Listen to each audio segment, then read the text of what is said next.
3 weeks ago, in a paper buried inside a physics journal almost no one outside the field has heard of, a team at CERN quietly published a number that may turn out to be the most important crack in our understanding of reality in 50 years. 4 sigma, a 1 in 16,000 chance it is just noise.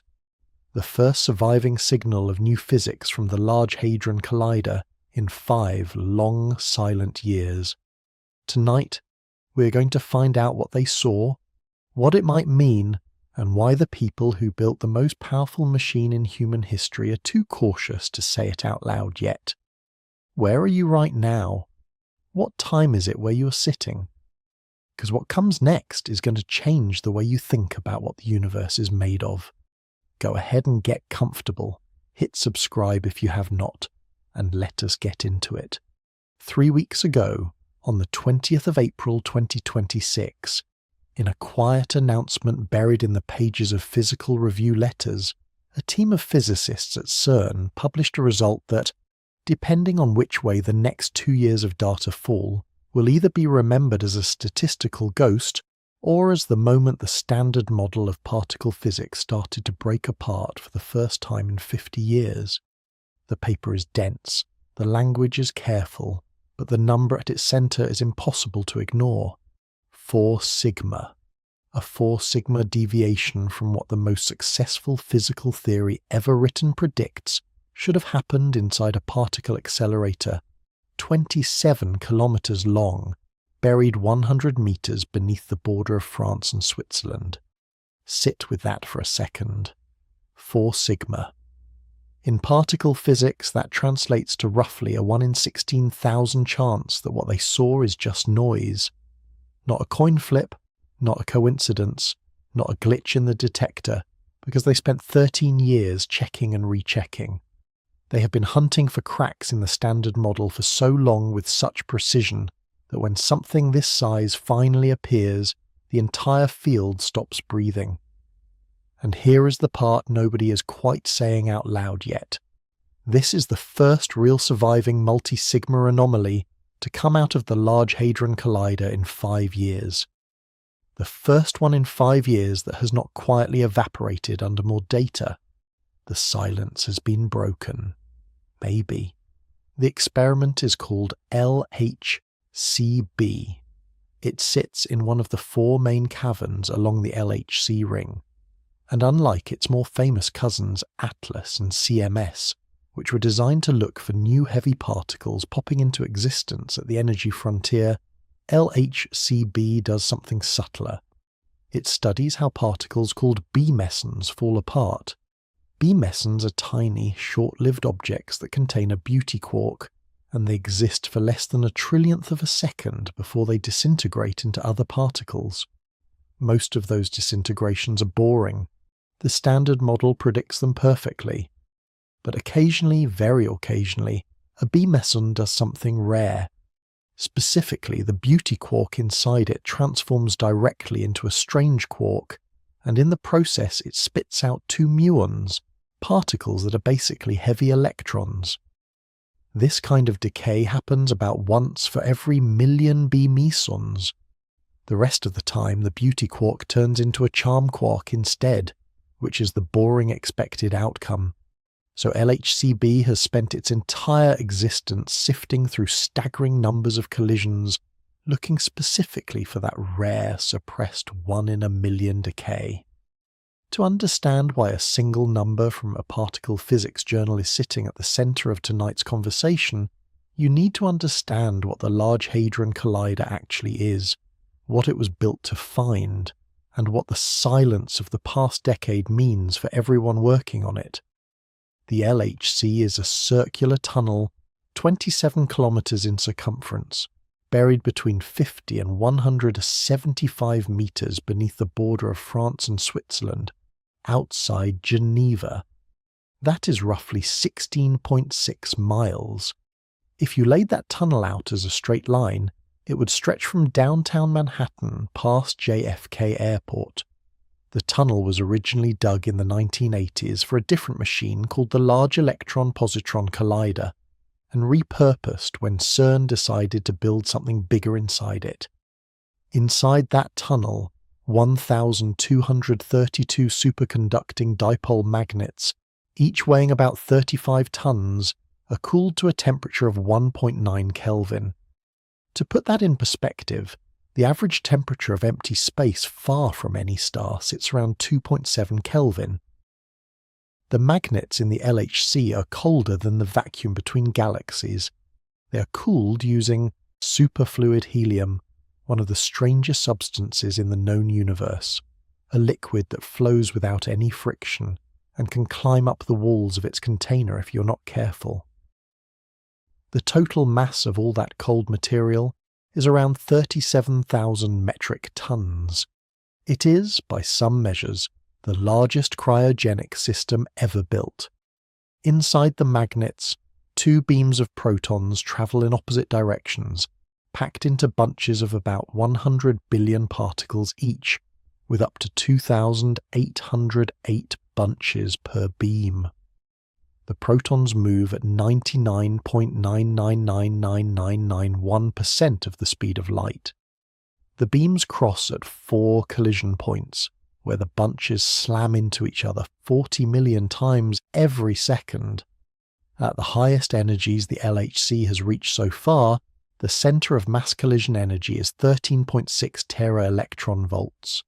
That number is meaningless without context, so here it is.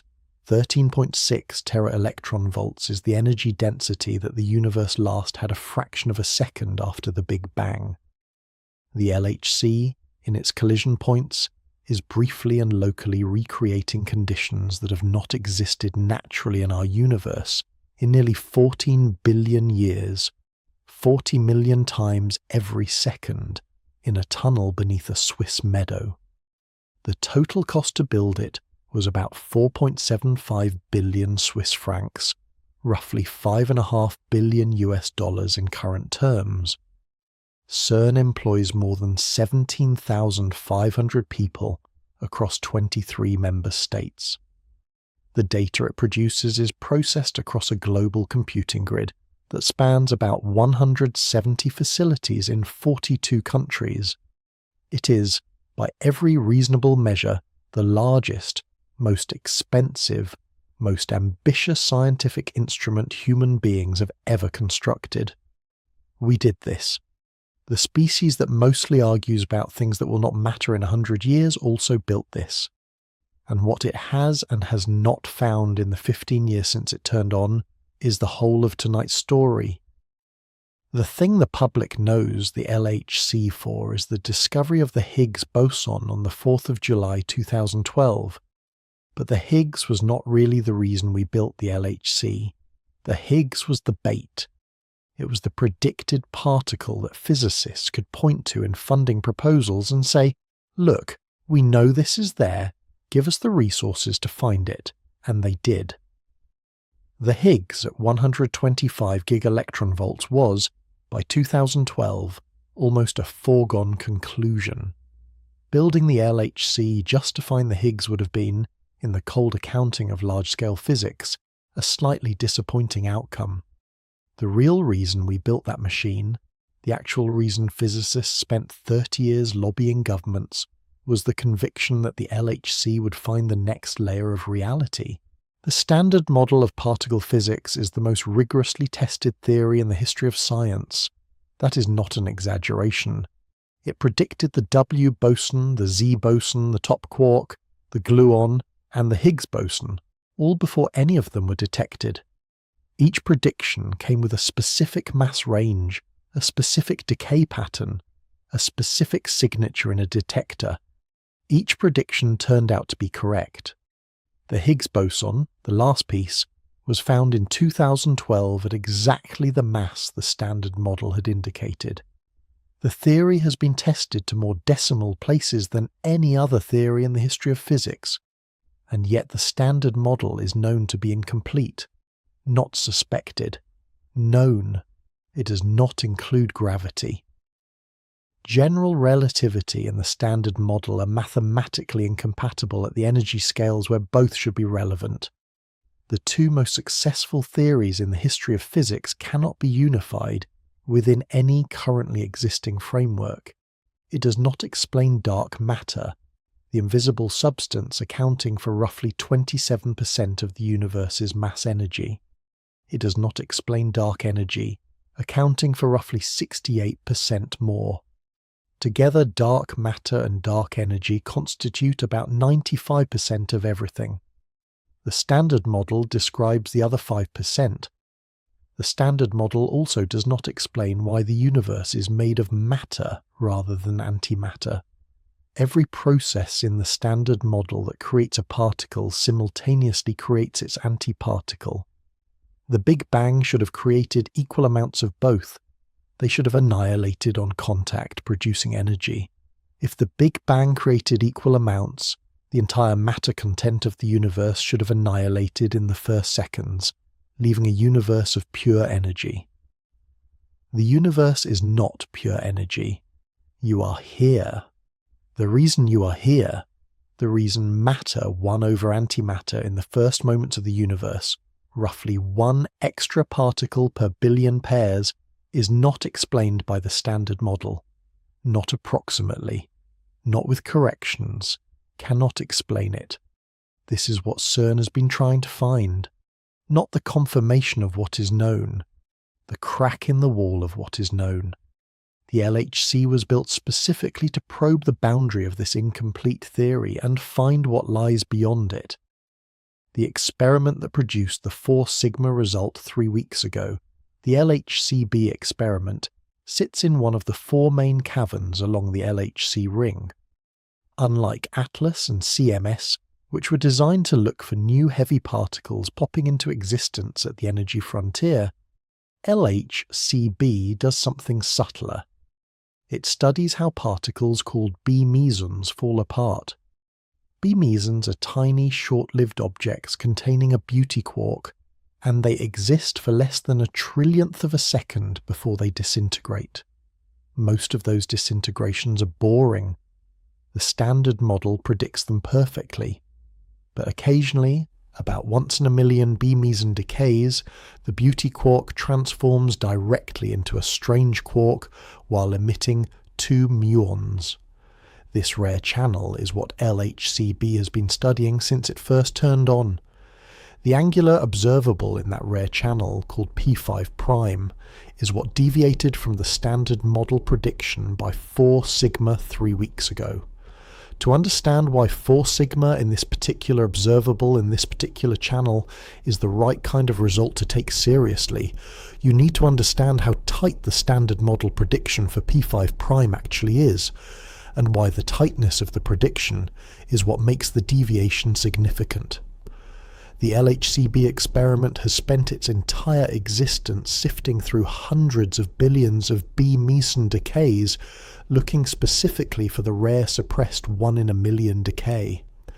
The dataset they used for this particular analysis was collected between 2011 and 2018, approximately 650 billion B-meson decays examined for the handful that went through the rare channel. They studied a specific decay in which a B-meson breaks into a kaon, a pion, and 2 muons.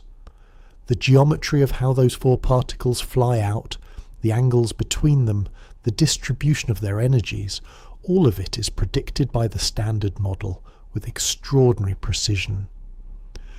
The reason the prediction is so precise is that this decay can only happen through virtual quantum processes. Particles that pop out of empty space, do their job, and vanish before anyone can directly detect them. Because the prediction is so tight, even a small deviation from it shows up clearly. The deviation they found shows up in an angular observable called P5', a number that captures the shape of how those particles fly apart. The Standard Model says it should be one thing. The data says it is something else, by 4 sigma. Here is why this should make the hair on the back of your neck stand up. The Standard Model predicted the W boson, the Z boson, the top quark, the Higgs boson, all before any of them were detected. It has passed every experimental challenge thrown at it for half a century. It is so good that physicists have spent 50 years quietly resenting it, because they know it cannot be the whole story. and yet every time they probe it, it stares back at them and tells them calmly that it is holding up just fine. And now, after a decade of nothing, after billions of dollars spent, after 30 years of design and construction and operation, after the discovery of the Higgs and the deafening silence that followed, this thing has appeared. A 4 sigma deviation in a tightly constrained angular, observable in a place where the theory gives a very precise expectation. But the people who built the cathedral are still being careful, and there is a good reason for that. Inside the LHCb result there is a complication, a standard model contribution with the wonderful name of charming penguins. Charming penguins are not a band. They are not a fringe theory. They are higher-order standard model processes where charm quarks briefly contribute to the decay through diagrams that, with a bit of imagination, look like little penguins on the page. The problem with charming penguins is that they are notoriously difficult to calculate from first principles. They live in a regime where the math gets nasty, where the strong nuclear force becomes non-perturbative, and the equations stop having clean solutions. So there is a real possibility, a non-trivial possibility, that the 4 sigma deviation is not new physics at all. It might just be that the standard model prediction is slightly off, because the charming penguin contribution is bigger than current calculations suggest. The LHCb team has looked at this carefully. They have used the best available estimates, and those estimates say the penguins are not big enough to explain the discrepancy. But the calculations are tricky enough that nobody can be completely sure yet. So the 4 sigma result is genuinely ambiguous. The people who understand it best are the most cautious about what it means, which is exactly the situation that should make you want to keep going. Here is where we actually stand 3 weeks after the announcement. LHCb has, for the first time in 5 years, produced an anomaly large enough that statistical noise alone is almost certainly not the answer. They have already collected 3 times more B-meson data than was used in this analysis. They are processing it now. The high luminosity LHC, which begins operations around 2030, will eventually multiply that dataset by another 15 times. There is no middle ground left. Within the next 2 to 5 years, the 4 sigma will either climb to 5 sigma, which would constitute a genuine discovery and the first crack in the standard model in half a century, or it will collapse back to nothing, joining the long graveyard of anomalies that have flickered into existence and faded out again over the past decade. There is no scenario in which it stays at 4 sigma forever. To understand why this result lands differently from the anomalies that came before it, you need to understand what the past decade inside particle physics has actually felt like. Not the public version, not the triumphant press releases, but the actual atmosphere inside the field after 15 years of running the largest machine ever built and finding beyond the Higgs almost exactly nothing new. The popular image of physics is still stuck somewhere around 2012 when it looked like the field was on the verge of unlocking the secrets of the universe one by one. The reality since then has been much stranger. After the Higgs was found, physicists waited for the next thing. They were not waiting hopefully or speculatively. They were waiting with confidence, because the textbooks they had been writing for 2 decades told them in numerical detail what the next thing should be.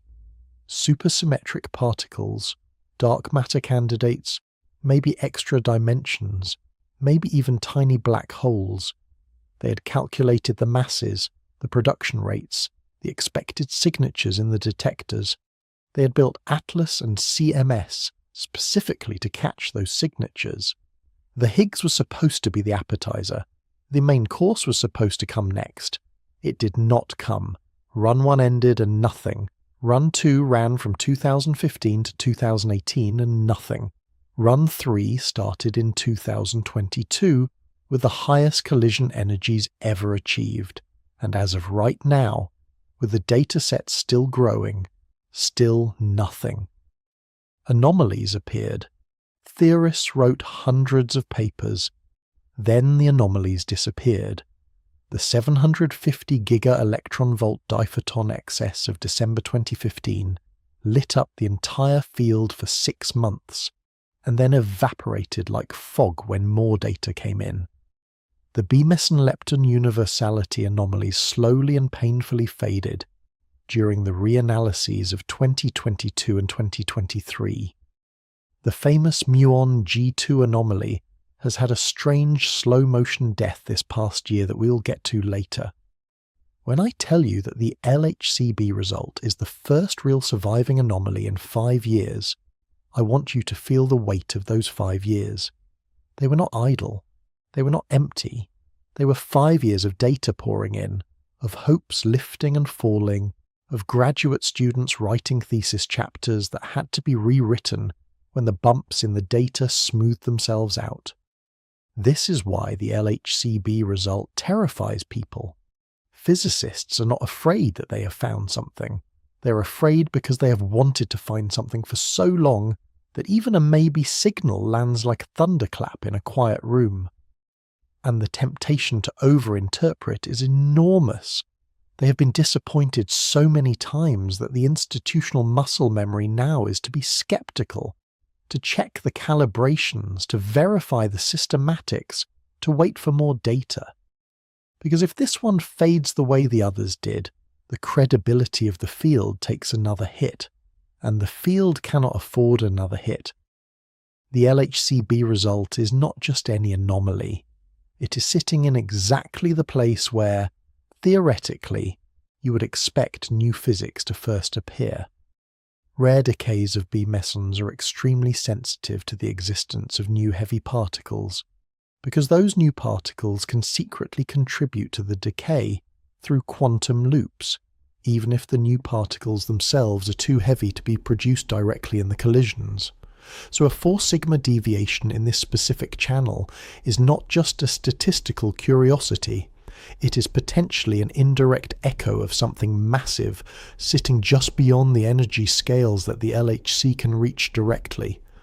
A leptoquark, a Z-prime boson, some new force we have not yet named, leaving a fingerprint in the geometry of how a kaon and a pion and 2 muons fly apart in a Swiss cavern. That is the optimistic interpretation. The pessimistic interpretation is that the charming penguins are eating us, as discussed. But here is the part of the story that the headlines about the LHCb result are missing. This anomaly is not a standalone event. It is happening inside a much bigger pattern, a 30-year pattern that the field is still trying to make sense of. The whisper in the LHCb data is the latest data point in a 30-year story about a machine that was built to find specific things that has not found those things, and that has, by the very act of not finding them, told us something very strange about the universe.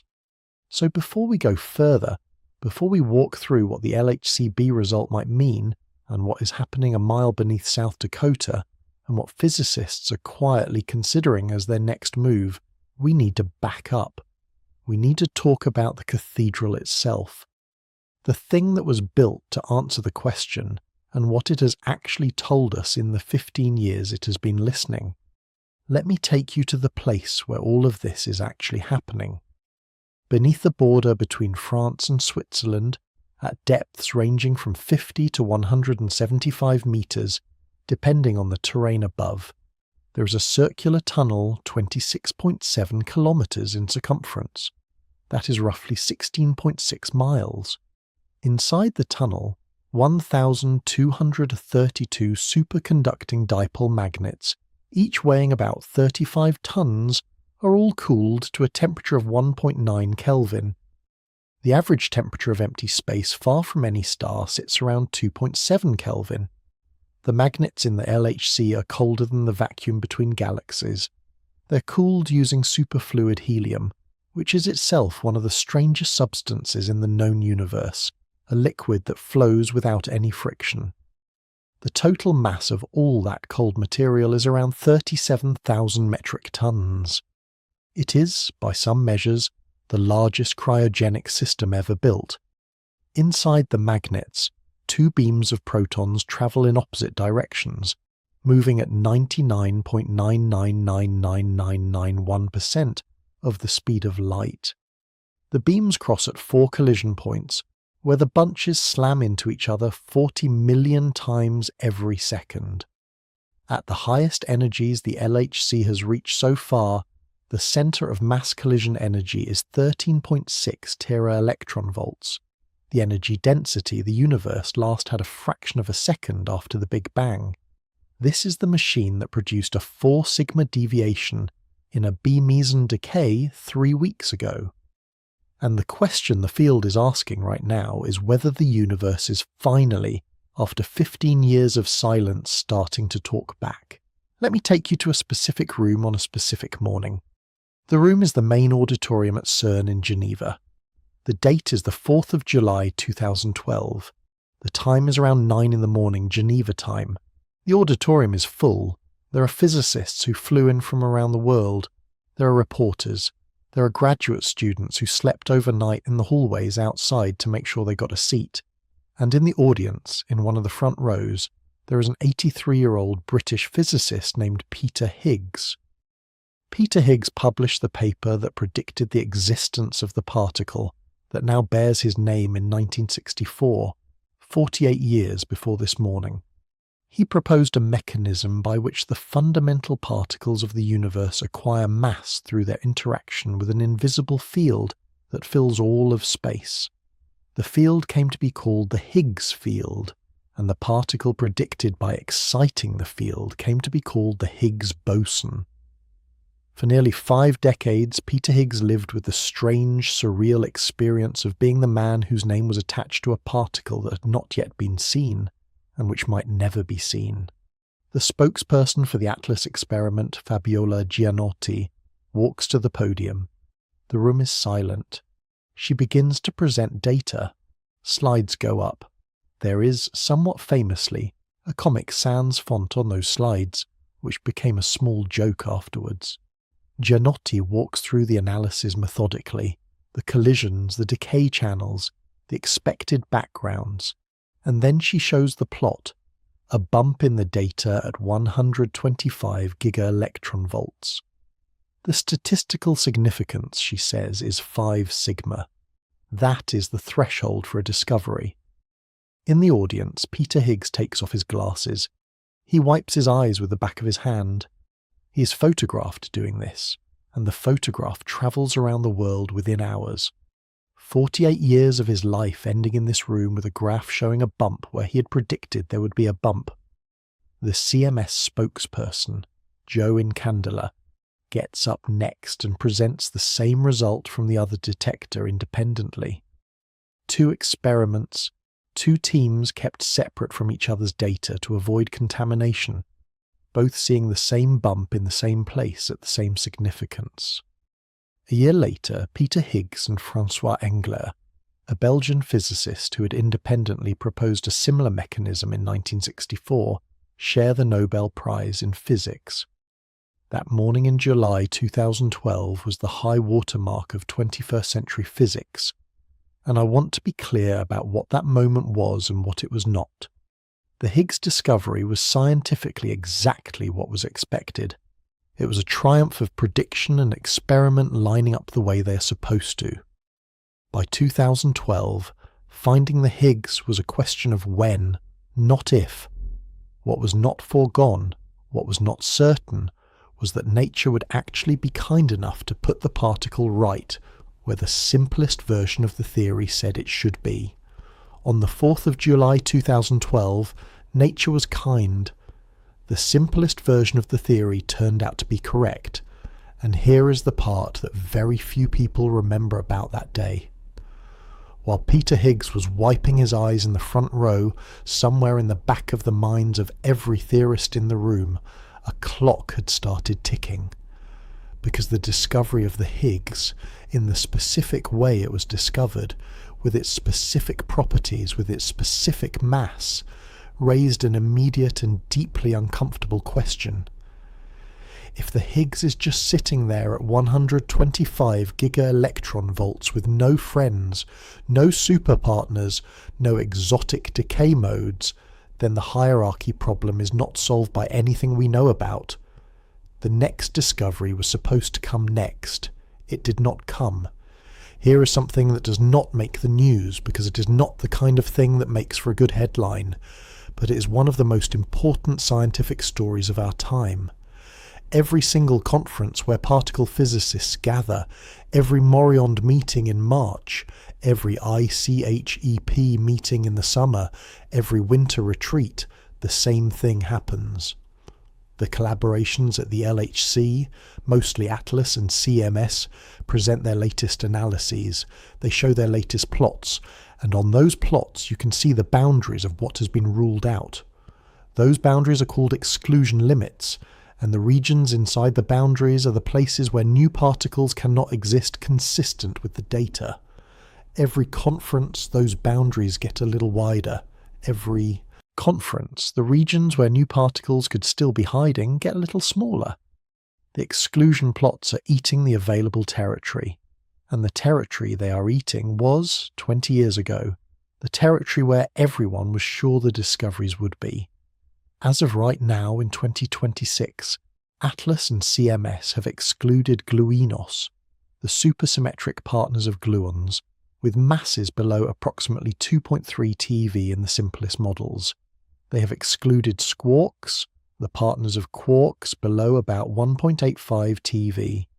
They have excluded stops, the partners of top quarks, below about 1.25 TeV. The natural SUSY parameter space, the region where supersymmetry would actually do its job and solve the hierarchy problem cleanly, has been comprehensively, exhaustively ruled out. Extra dimensions of the ADD type have been excluded. Micro-black holes have not been observed. WIMPs have not been produced in any LHC searches at any of the energies tested. Hidden sectors, dark photons, Kaluza-Klein excitations, nothing. No clear resonances detected in any mass ranges accessible to the machine. The exclusion plots are a map of where reality does not live. Every null result is real scientific information. The LHC is telling us with extraordinary precision that the natural region of supersymmetric parameter space is empty, that the canonical WIMP mass range is severely constrained, that the predicted extra-dimensional signatures have not appeared. This is not a story of scientific failure. The exclusion plots are genuine discoveries. But it is also a story of a deep, widely shared, carefully motivated expectation that turned out to be wrong. The textbook predictions of the 1990s named the particles that were going to show up. They had charts, they had predictions, they had specific mass ranges. The LHC ran. The particles were not found. The boundary kept moving outward. And as the boundary moved, something philosophical shifted inside the field. The assumption of naturalness, the idea that the parameters of a physical theory should not require fine-tuning to match observed reality, was the engine behind all those predictions. Supersymmetry solves the hierarchy problem naturally. WIMPs emerge naturally from the thermal history of the universe. Extra dimensions explain the weakness of gravity naturally. Where none of these natural solutions appeared at the expected scales, the field was forced to confront a possibility it had been deliberately avoiding, that the universe is not natural, that the parameters are fine-tuned, that the organizing principle driving 50 years of theoretical work was a principle that does not apply to the universe we actually live in. Supersymmetry is the framework that dominated theoretical particle physics for 40 years, and its story at the LHC is the story that gives the current silence its full weight. Supersymmetry, which everyone in the trade calls SUSY, is a theoretical extension of the standard model that was first proposed in the 1970s. The basic idea is elegant. Every known particle, every quark, every electron, every photon, every gluon has a heavier partner particle, a superpartner, that is identical to it in almost every way except for one specific quantum property called spin. Quarks have squark partners, electrons have selectron partners, the photon has a photino, The Higgs has a Higgsino. The whole catalogue of the Standard Model gets a mirror catalogue. That mirror catalogue, once you write it out, does something beautiful for the physics. It solves the hierarchy problem. The Higgs mass in the Standard Model gets blown up to enormous values by quantum corrections from heavy particles. Supersymmetry cancels those corrections naturally and beautifully, but only if the superpartners exist at energies near the TV scale, which is exactly the scale the LHC was designed to probe. The minimal supersymmetric Standard Model predicted superpartner masses in the range of hundreds of giga-electron-volts, up to about 1 TeV, squarely in LHC territory. Supersymmetry also gave you dark matter for free. The lightest superpartner in most versions of the theory was stable, electrically neutral, and weakly interacting. A perfect dark matter candidate. Two unrelated mysteries, the Higgs mass and the dark matter, collapsing into one solution. That is the kind of theoretical elegance that physicists die for. Frankly, it was too good to be true. The simplest versions of SUSY predicted clear, unmistakable signatures in the detectors, signatures that should have started appearing within the first year of LHC operations. Those signatures have not appeared. Not in year 1, not in run 1, not in run 2, not in run 3. When physicists talk about the LHC having killed SUSY, what they actually mean is that the LHC has killed natural SUSY, the version that was supposed to elegantly solve the hierarchy problem and provide a free dark matter candidate. That version is excluded. If SUSY exists at higher masses, it no longer solves the problem it was invented to solve. The original motivation dissolves. This is important to understand precisely because it is not the same as saying SUSY is dead. The theory is still consistent. Theorists can still construct supersymmetric models, but those models require the superpartners to be so heavy that they provide no natural solution to the hierarchy problem. They require fine-tuning of the kind that the whole framework was supposed to avoid. In other words, the LHC has demonstrated that if supersymmetry exists, it is an ugly version, not the beautiful one. And the ugly version provides no clear target for the next experiment. No predicted mass range, no guarantee signature, no theoretical guarantee that it can be found even with a more powerful machine. What the LHC silence has produced is not just the absence of SUSY. It has produced the absence of the guiding principle that made the prediction of SUSY feel like a discovery waiting to happen. And without that guiding principle, the field is navigating without a compass, which is exactly the context in which a 4 sigma LHCb anomaly, 3 weeks old, in the specific channel it appeared in, carries the weight it does. While the LHC has been doing its work above ground, there has been a parallel hunt going on underground. A hunt that does not involve smashing particles together, but rather the opposite. Sitting very still, very deep underground, waiting for a single particle to announce itself by bumping into something.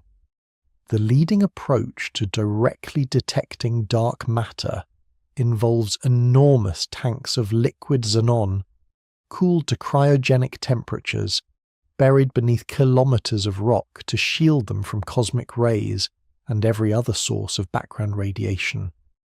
If a dark matter particle passes through and bumps into a xenon nucleus, the resulting recoil produces a flash of light and a cloud of electrons that the detector picks up. The same kind of experiment is happening in 3 places on Earth simultaneously. There is Lux Zeppelin, abbreviated as LZ, in the Sanford Underground Research Facility in South Dakota, operating in a former gold mine a mile beneath the surface with 10 metric tons of liquid xenon as its active detector mass. There is Xenon NT in the Gran Sasso Laboratory, beneath an Italian mountain, with 5.9 tons of liquid xenon. There is Pandex 4T in the China Jinping Underground Laboratory, which is the deepest underground physics laboratory in the world, sitting beneath 2,400 meters of solid rock. 3 competing collaborations, all using essentially the same approach, all hunting for the same thing, all in the deepest, quietest, darkest places they can find on the planet. The whole point of going underground is to get away from the noise, the constant rain of cosmic rays that bathe the surface at all times, so that if a single dark matter particle, in its silent passage through the Earth, happens to bump into a single xenon atom, the resulting flash of light and electrons can be seen, recorded, and understood. LZ ran for 417 days between March of 2023 and April of 2025 and assembled the largest dataset ever collected by any dark matter detector in history. Before the December 2025 announcement, the Xenon NT collaboration had already published their latest results, collecting 3.1 ton-years of exposure, combining their first and second science campaigns. They saw no significant excess above the expected background. Nothing. And in the process of seeing nothing, they set the most stringent limits ever placed on dark matter cross-sections in their range. Specifically, for a hypothetical dark matter particle weighing about 30 gigaelectronvolts per c squared, they ruled out interaction cross-sections above 1.7 times 10 to the minus 47 square centimeters. That number is roughly 6 orders of magnitude below where the WIMP miracle, the original prediction, said the dark matter should be detectable. We are now hunting for an interaction 1 million times rarer than the simplest theory predicted should already have been seen. So that is the picture going into December of 2025. 3 giant underground detectors, all of them running, all of them seeing nothing, all of them pushing the exclusion limits deeper, all of them eating the parameter space where the dark matter was supposed to live. And then on December 8th, 2025, LZ walked into a seminar and announced something that changes the shape of the search entirely. What LZ saw was, on the dark matter front, exactly nothing. No WIMPs. Not in the standard mass range. Not in the low mass range between 3 and 9 gigaelectronvolts per c squared, which they had now extended the search into. World-leading limits, but no signal, no discovery. What they saw instead, in the absence of any dark matter signal, was something else entirely. Something that in a strange way is even more troubling than the silence itself. The detector, in becoming sensitive enough to potentially see dark matter, had also become sensitive enough to see something that physicists have known was coming for decades and have frankly been dreading. They started seeing neutrinos, not just any neutrinos, boronate solar neutrinos, neutrinos produced by fusion reactions in the core of our own sun. To understand why this is profound, you need to understand a specific physics process called coherent elastic neutrino nucleus scattering, or CEVNS for short. CEVNS is what happens when a low-energy neutrino interacts with an atomic nucleus as a whole, instead of just hitting one of the protons or neutrons inside it. The neutrino bounces off the entire nucleus at once, like a pebble bouncing off a beach ball, transferring a tiny amount of energy that just barely shows up as a recoil. CEVNS was theoretically predicted in 1974. It was first observed experimentally in 2017, and the crucial catch for our story is that the recoil signature from CEVNS looks almost exactly like the signature you would expect from a low-mass dark matter particle bumping into a xenon nucleus. This is what physicists have called the neutrino flaw, or the neutrino fog, for years. As your dark matter detector becomes more sensitive, eventually, inevitably, you reach a point where the background signal from solar neutrinos starts to mimic the signal you are trying to detect from dark matter. And once you reach that point, the noise from the neutrinos, which you cannot turn off because they're coming continuously from the sun, starts to compete with whatever dark matter signal might be present. You cannot shield against the neutrinos. They pass through a mile of rock as if it were not there. The same sun that gives us light in the morning is at every moment soaking the entire Earth in a flux of neutrinos that no detector can block. And on December 8th, 2025, Lux Zeppelin became the first dark matter detector in history to cross into that regime at evidence-level statistical significance. They detected boronate solar neutrinos through the CEVNS process at 4.5 sigma. Earlier hints from Pandax at 2.64 sigma and from Xenon NT at 2.73 sigma had been suggestive but inconclusive. LZ pushed the significance over the 3 sigma threshold that physicists call evidence, approaching the 5 sigma threshold for discovery. What just happened is that the world's most sensitive dark matter detector, while looking for dark matter, instead detected the neutrinos pouring out of the core of our own sun, through a process so rare it was only first observed 8 years ago, through a coupling so weak it took the largest dark matter detector in history to see it. And in seeing it, confirmed with strong statistical significance that the next generation of dark matter searches will be limited not by background radioactivity or by detector imperfections.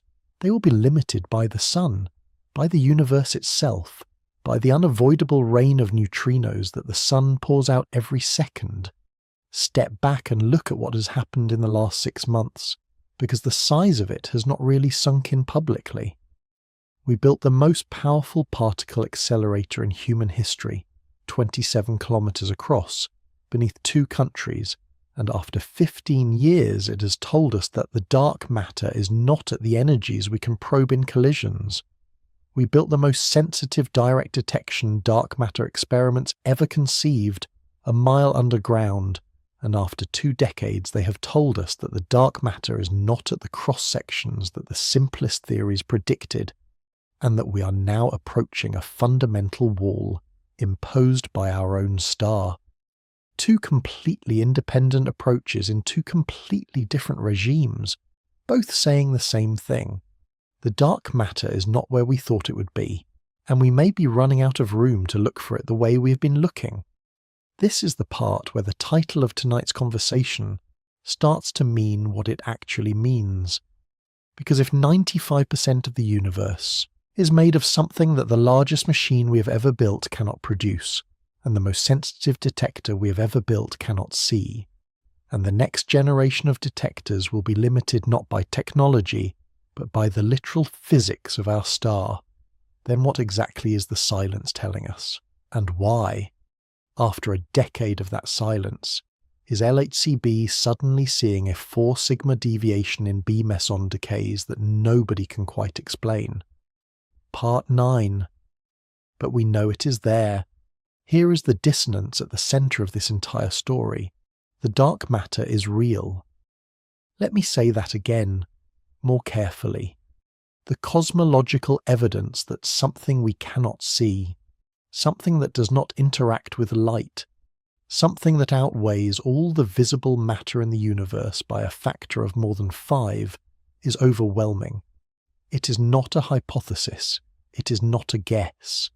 It is, by every measure scientists have been able to apply, a settled empirical fact about the structure of the universe. The dark matter is there. We know it is there. The thing we do not know is what it is made of. The history of how we know this is one of the great detective stories of 20th century astronomy.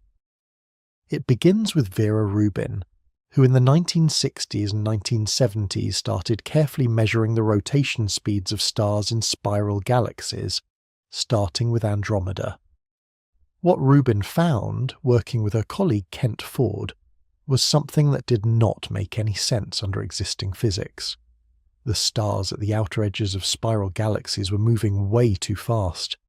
So fast that if the only mass in the galaxy were the visible mass we could see, those outer stars should have been flung outward into space billions of years ago. Galaxies, as we observe them, should not exist. They should have come apart. Rubin's observations required something else, something invisible, something providing the gravitational pull to hold those galaxies together. The discrepancy, depending on the galaxy, required between 5 and 10 times more mass than the visible matter. And that mass, whatever it was, did not emit light, did not absorb light, did not interact with light at all. The dark matter story did not end with rotation curves. It got more solid as the evidence accumulated. In 2006, a team of astronomers studying the Bullet Cluster published one of the most striking images in the history of astrophysics. The Bullet Cluster is 2 galaxy clusters located about 3.7 billion light-years from Earth that are in the process of colliding. When the 2 clusters slammed into each other, the hot gas in each cluster, which makes up most of the visible mass, got slowed down by collisional drag. But the dark matter in each cluster, if it did not interact with anything, would have just kept going. It would have passed through unimpeded, like 2 ghosts walking through each other. When astronomers looked at the Bullet Cluster using X-ray telescopes, they could see exactly where the hot gas was. The gas, the visible mass, was slowed and concentrated near the center of the collision. But when they used gravitational lensing, the technique of mapping where mass actually is, by looking at how it bends light from background galaxies, they found something else. They found that the bulk of the mass in the system was not where the gas was. The mass had passed through, separated from the gas, sitting in 2 clumps on either side of the collision. The mass and the visible matter were in 2 different places in the same image. You can pull the picture up online. You can see it for yourself. The gas glowing pink in X-ray, the mass shown as blue contours offset to either side. It is one of the most powerful pieces of evidence in all of cosmology because it is a photograph, not a graph, not an inference. A picture showing that there is a kind of matter in the universe that we cannot see, separated in physical space from the matter that we can. And then there is the cosmic microwave background, the leftover light from the universe when it was about 380,000 years old. We have measured the temperature variations in that ancient light to incredible precision. The pattern of those variations encodes the entire matter-energy budget of the universe. The fit to the Planck satellite data gives dark matter at 26.8% of the total, ordinary matter at 4.9%, dark energy at 68.3%, 5%. That is what we are made of. Atoms, stars, planets, galaxies, every piece of matter that has ever interacted with light in any way that we can detect. 5% of the total. The rest, the other 95%, is 2 different kinds of darkness. Dark matter holding the galaxies together, dark energy accelerating the expansion of space itself. And we have, after 30 years of trying, no specific particle identified for either one.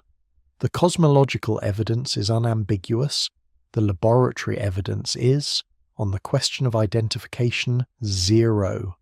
Hold both of those facts in your head at the same time, because if you can hold them both, you are now feeling exactly the dissonance that the entire field of fundamental physics has been living with. 95% of the universe is missing. The largest machine we have ever built cannot find it.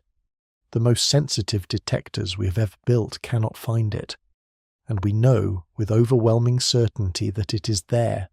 It is passing through your body right now at hundreds of kilometers per second at a density of about 0.4 gigaelectronvolts per cubic centimeter near the surface of the Earth. Trillions of dark matter particles of whatever they are streaming through your living room as you watch this. They have been doing it for the entire span of your life. They will continue to do it. And we, the species that built the LHC, do not know what they are, have not seen one, cannot currently see one, which forces us to ask the obvious question. The question that has been keeping the field up at night for the past 5 years, and that has become impossible to avoid in the past few months. What if we have been looking for the wrong thing all along? In 1995, the answer to the dark matter problem looked like it had one obvious candidate written on a chalkboard. WIMP, weakly interacting massive particle. The candidate that almost everybody in the field believed was about to be confirmed. The chalkboard had one item on it, a single beautifully simple proposal that solved everything. Now, in 2026, the word WIMP is still there, in the corner, with a small question mark next to it. Around it, filling the entire surface, are dozens of other proposals: axions, dark photons, sterile neutrinos, primordial black holes, fuzzy dark matter, self-interacting dark matter, mirror matter, asymmetric dark matter. The chalkboard is, in 2026, much more crowded than it was 30 years ago, and that is, in a strange way, a measure of how badly the original prediction failed. Because every time the original prediction got ruled out, theorists did not give up. They proposed something else. The dark matter candidate list is longer now than it was when the search started. The most well-developed alternative to WIMPs is the axion, a hypothetical particle originally proposed in the 1970s to solve a completely different problem in physics called the strong CP problem in quantum chromodynamics. The math worked out that if axions exist, they would also be a fantastic dark matter candidate, but at completely different masses than WIMPs.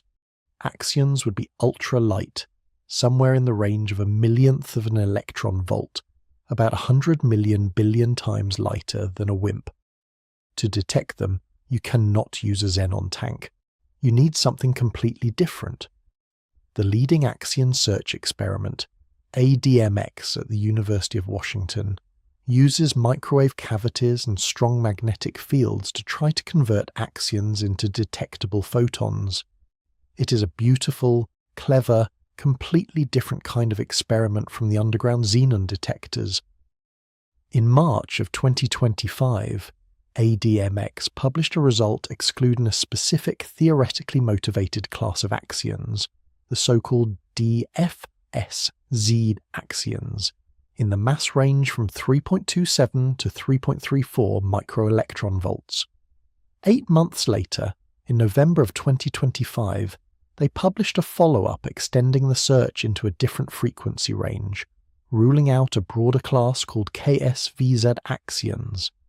The axion search is real. It is making progress.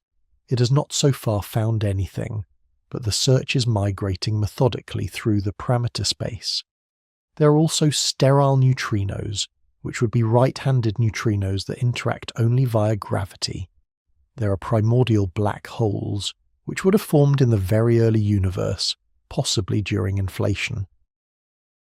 The detection of unexpectedly massive black hole, mergers by the LIGO and Virgo gravitational wave observatories, has revived this idea in a serious way. There is fuzzy dark matter, dark photons, hidden sector particles, and then there is the most radical option, which is to question whether dark matter is a particle at all. The Mond framework, modified Newtonian dynamics, proposed by Mordechai Milgram in 1983, argues that maybe Newton's laws of motion need to be modified at very low accelerations. If you tweak the dynamics in just the right way, you can reproduce galactic rotation curves without needing any dark matter at all. The dark matter candidate list has grown precisely because each confident prediction has been ruled out. The hunt has not narrowed, it has dispersed.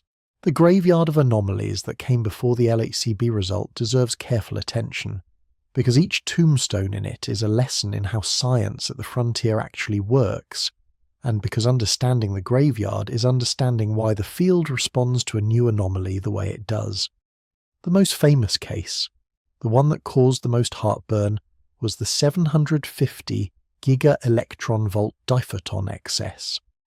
In December of 2015, both Atlas and CMS independently reported a small bump in their data at a mass of about 750 giga-electron volts in events where the collisions produced 2 high-energy photons. the combined significance was around 3.6 sigma. In a field starved for a signal after 3 years of nothing, the community responded as if the Higgs had been found again. More than 500 theory papers were published in the following 6 months, each proposing a different new particle or process to explain the bump. The atmosphere at physics conferences in the spring of 2016 was electric. By the summer of 2016, with new data from the next LHC run, the bump was gone. The signal had been a statistical fluctuation. The 500 theory papers became unread papers. The community moved on. But the lesson burned itself into the institutional memory of the field. 3 sigma is not enough. 3 sigma is in fact often nothing.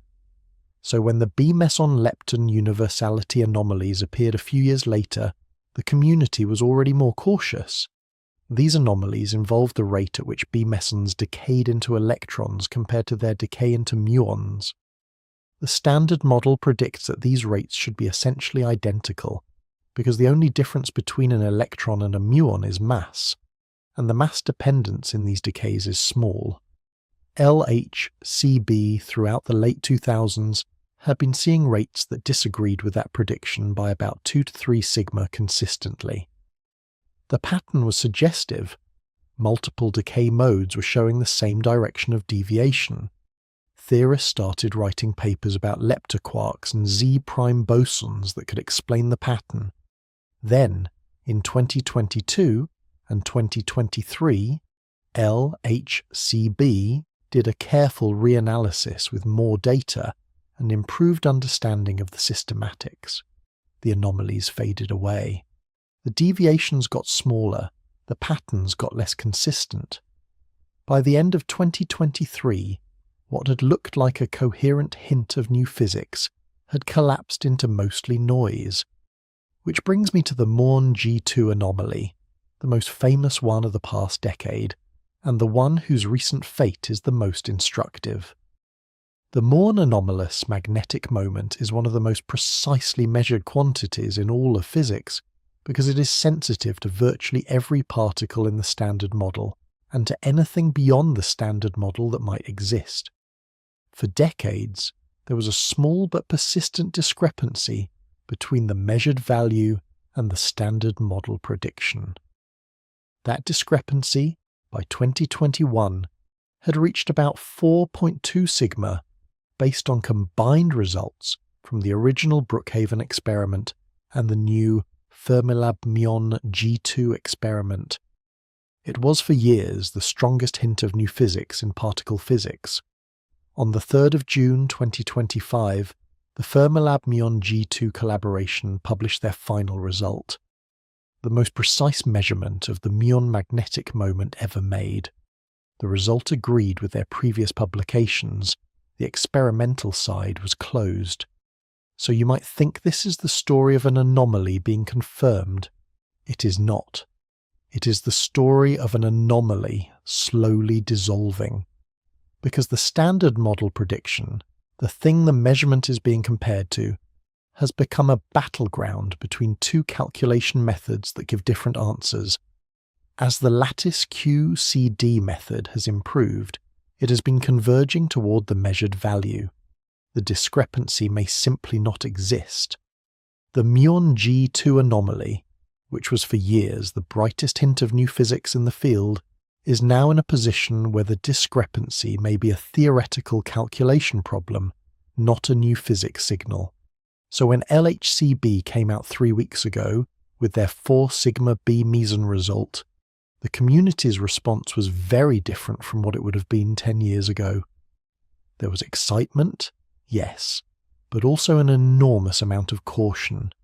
The diphoton bump faded. The lepton universality anomalies faded. The Muon G2 anomaly is fading in a different way. Anyone proposing new physics in 2026 knows that the institutional default response, hard-won through a decade of disappointment, is to wait for more data. To check the calculations, to verify the systematics, to not write 500 papers in 3 months, And yet this one, just maybe, might be different. Because the LHCb result is not just a bump in a smooth background. It is a deviation in a tightly predicted angular observable in a channel where the standard model has a very precise expectation. The geometry of the decay is sharp, the calculation is constrained, and the 4 sigma is not sitting in a region with a high look elsewhere effect. It is sitting in exactly the place where new physics could appear if there is new physics to find. So the field is right now in a very specific posture, cautious, skeptical, watching, but also just a little bit hopeful. For the first time in a long time, the silence has been broken, and the next 2 years of data will tell us whether the universe was speaking or whether what we heard was, again, our own hopes amplifying noise into a signal. But what if the silence itself has been the answer all along? What if, after 30 years of patient, methodical exclusion, the universe has been telling us something we have not been ready to hear? Something that would force us to rethink the assumption that has been quietly driving the entire field of fundamental physics since the 1970s. That assumption is called naturalness. And its story is the story of why a 4 sigma anomaly in 2026 feels different from a 4 sigma anomaly in 2015. Naturalness is, at first blush, an aesthetic principle. It says roughly that the constants and parameters of a fundamental theory should not be finely tuned, that you should not have to adjust the parameters of your theory to many decimal places to make it match reality, unless there is some underlying reason for that fine-tuning. If you do find yourself fine-tuning, that is a sign that your theory is incomplete, and the fine-tuning is masking some deeper structure that when discovered would naturally explain why the parameters have the values they do. Naturalness was the engine that drove the prediction of supersymmetry. The Higgs mass in the standard model alone is unstable to enormous quantum corrections. Without something to cancel those corrections, the Higgs mass should be many orders of magnitude larger than what we observe. Supersymmetry naturally cancels them, because for every quantum correction from a standard model particle, there is an equal and opposite correction from its superpartner. That cancellation works automatically, but only if the superpartners are at masses near the TeV scale, which is exactly the scale the LHC was designed to probe. Naturalness, in other words, predicted that supersymmetry should appear at the LHC. It was not just a guess, it was a deeply motivated, theoretically beautiful prediction. That prediction has now, after 15 years of data, been pretty thoroughly falsified. The LHC has not found supersymmetry. The natural region of SUSY parameter space has been excluded, which means one of 2 things is true about the universe. Either supersymmetry exists at much higher masses than we expected, in which case it no longer solves the hierarchy problem naturally, and the original motivation dissolves. Or supersymmetry does not exist at all, in which case the Higgs mass really is finely tuned, and we have no explanation for why. Either way, the assumption of naturalness, which has been driving particle physics theory for 50 years, is in serious trouble. And here is where the story gets philosophical and a bit uncomfortable. Because if naturalness is wrong, if the universe really does just have finely tuned constants without any deeper explanation for them, then we are forced to confront an old idea that physicists have for a long time found distasteful: the anthropic principle. The argument made famous by Steven Weinberg in the 1980s, when he was trying to explain the small but non-zero value of the cosmological constant, goes something like this. There may be many universes or many regions of one big universe, and in each of those universes the fundamental constants take different values. In most of them, the constants are such that no observers like us can exist. The constants are too large or too small or wrong in some way that prevents galaxies or stars or chemistry from forming. We find ourselves in a universe with the specific constants we observe, because in any other universe we would not be here to observe anything. The constants are not fundamental. They are selected by the fact of our existence as observers. This is, I think, one of the most uncomfortable ideas in modern physics, and it is uncomfortable for a very specific reason. It is, by its nature, untestable in the traditional way. We cannot, even in principle, observe other universes to check whether their constants are different. We cannot verify the multiverse. The anthropic principle is a kind of meta-explanation that, depending on your philosophy of science, either represents a profound insight about the nature of physical law or represents a complete abandonment of the explanatory project that has driven physics for 400 years. Steven Weinberg, one of the most respected theorists of the 20th century, took the anthropic principle seriously.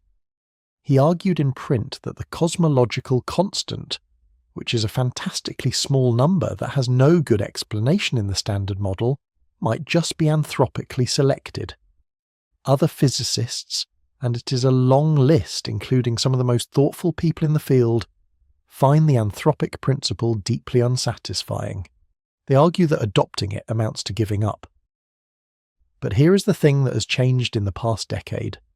The empirical pressure on naturalness has gone up and gone up dramatically. The LHC's failure to find supersymmetry is the strongest empirical pressure on naturalness in 50 years. And as that pressure has grown, more and more serious physicists are quietly saying in conferences and in private conversations and occasionally in print that maybe the anthropic principle was right after all. Maybe the universe is finely tuned and the explanation for the tuning is selection, and there is no deeper underlying mechanism. Maybe naturalness was a metaphysical preference, a beautiful idea that we wanted to be true, and the universe simply does not work the way we hoped. I want to pause here and do something the story requires, which is to address briefly the conspiracy theories that have grown up around CERN, because I think the pattern is illuminating. There are theories that CERN is opening a portal to another dimension. There are claims that the CERN logo is hidden satanic symbolism. There are people who point at the statue of Shiva at the entrance to the main building as evidence of a hidden agenda. The Shiva statue was a gift from the Indian government in 2004 when India became an associate member of CERN. The cosmic dance of Shiva is a traditional Hindu metaphor for the dynamic equilibrium of fundamental forces. The logo is a stylized depiction of overlapping accelerator rings. These are not portals to anywhere. The conspiracy theorists are picking up on something real, even if they're wrong about its meaning. They are picking up on the fact that something promised did not arrive, that the cathedral was built and the god did not show up. They feel the silence, the same silence that the field is feeling, and they explain it with stories of hidden portals and secret discoveries. The legitimate philosophical worry, which is that naturalness might be wrong and the universe might be anthropically selected, is in its own way just as unsettling as any portal story. It is just unsettling in a way that can be expressed only in equations and conferences, not in viral videos. The fringe is reading the same silence everyone else is. They're just attaching the wrong meaning to it. So this is where the field finds itself in 2026. Naturalness. The philosophical engine that drove 50 years of theoretical work is under the strongest empirical pressure it has ever faced. The dark matter, which was supposed to be a free byproduct of solving naturalness, remains stubbornly invisible. The LHCb anomaly might be the first crack in the silence, or it might be another diphoton ghost. The neutrino flaw in the underground detectors marks a hard physical wall to one of our two main approaches. And yet, despite all of this, despite all of the silence and all of the disappointment, the field is not giving up. It is, in fact, doing something remarkable. It is asking for a bigger machine. The Future Circular Collider feasibility study was reviewed by the CERN Council in November of 2025 over 2 dedicated days. The FCC is a proposed tunnel 90.7 kilometers in circumference, sitting between 180 and 400 meters underground depending on the local geography. That circumference is more than 3 times the size of the existing LHC tunnel. The tunnel would be built in the Geneva Basin with 8 surface sites, 7 in France and 1 in Switzerland. The plan is for 2 phases of operation. The first phase, called FCC-EE, would be an electron-positron collider designed to function as a Higgs factory, producing huge numbers of Higgs bosons in clean, well-understood collisions, allowing physicists to measure the Higgs properties with extraordinary precision.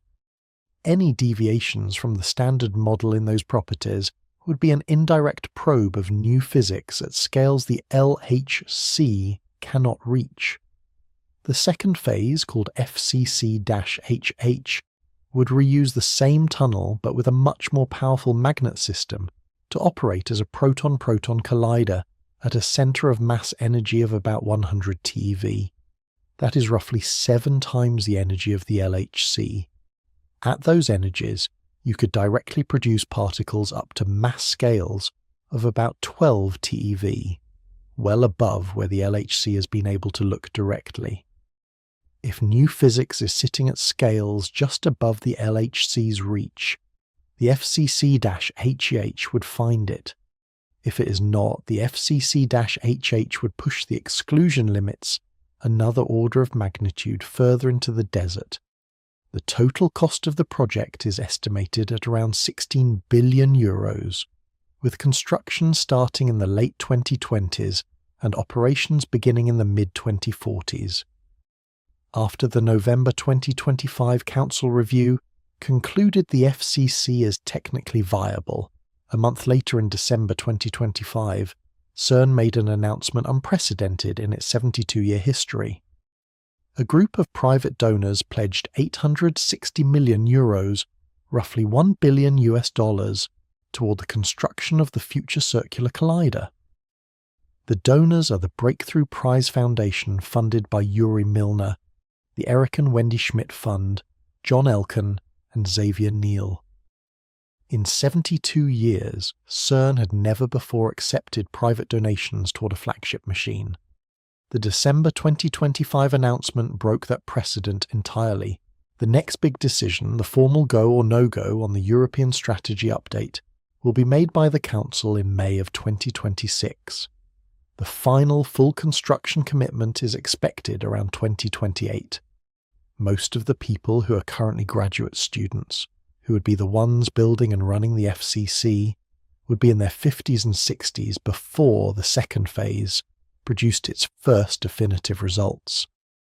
This is a generation-long commitment, possibly 2 generations, which is exactly the kind of commitment that government funding cycles with their 3 to 5 year horizons cannot really make, which is why the December 2025 private pledge matters so much. Private philanthropy, particularly from people like Yuri Milner, who have explicitly framed their giving as long-term bets on humanity's scientific mission, can commit on time horizons that no government can match. So here is the picture in 2026. The LHC has run for 15 years and has not delivered the predicted breakthrough. The underground detectors are approaching the neutrino floor. The LHCb anomaly is sitting at 4 sigma and waiting for run 3 data to clarify it. And the field, in the face of all of this, is asking governments and private donors for another 16 billion euros and another 20 years to build a bigger cathedral. The remarkable thing is that the field is getting what it asks for. The silence has not produced surrender. It has produced commitment to a generation-long answer. But why? Why are we still building after 30 years of being told no? What does it mean to commit to another 20 years of looking when the looking we have done so far has produced exactly 1 discovery, exactly 1, and an enormous, accumulating, careful absence of the rest? To answer that, we have to confront the most uncomfortable interpretation of the silence. the interpretation that some of the most respected theorists in the field are, in their honest moments, beginning to consider seriously. What if the silence is the answer? What if there is no new physics at the energy scales we can reach? What if the standard model, to the precision that any conceivable experiment in the next century can probe, is just complete? Not as in fundamental, because we know it is incomplete. We know it does not include gravity. We know it doesn't explain dark matter or dark energy, or the matter-antimatter asymmetry of the universe, but complete in the limited sense that, within the energy regime where we can do experiments, the standard model fits the data, and there is no new physics waiting at higher energies that we will be able to access in any reasonable time frame. This scenario has a name in the field. It is called the desert. The idea is that there is a vast empty energy desert between the TeV scale, where the standard model is tested, and the Planck scale, where gravity becomes quantum, 16 orders of magnitude higher in energy. In between those two scales, in the desert, there is nothing. No new particles, no new forces, just the standard model alone, ruling over an enormous range of energies that no terrestrial experiment will ever directly probe. If the desert is what we have, then the future of fundamental physics is going to look very different from its past. The past century of physics has been a parade of new particles being discovered every decade or two. The electron, the neutron, the muon, the pion, the strange quark, then charm and bottom and top, then the tau, then the W and Z bosons, then the gluon, then the Higgs. A century of discoveries. If the desert is real, the Higgs may be the last fundamental particle we ever discover. What does it actually feel like to be a physicist in a field where the dominant interpretation of 3 decades of data is starting to look like the desert? I want to try to convey this honestly. Imagine you're a theorist in the late 1990s. You're a graduate student. You're watching the field around you converge with confidence and excitement on supersymmetry. You write a thesis on a specific corner of supersymmetric phenomenology. You imagine that in your career the LHC will turn on, the superpartners will be discovered, you will work for 30 or 40 years on understanding the implications. You become an assistant professor in 2005, you become tenured in 2012, you publish papers throughout, the LHC turns on, the data comes in, the superpartners do not appear. Year after year you watch the natural region of your favourite. Parameter space get cut down, the phenomenology you wrote your thesis about becomes irrelevant. The framework you built your career on, while not strictly dead, becomes in the eyes of the field less and less plausible.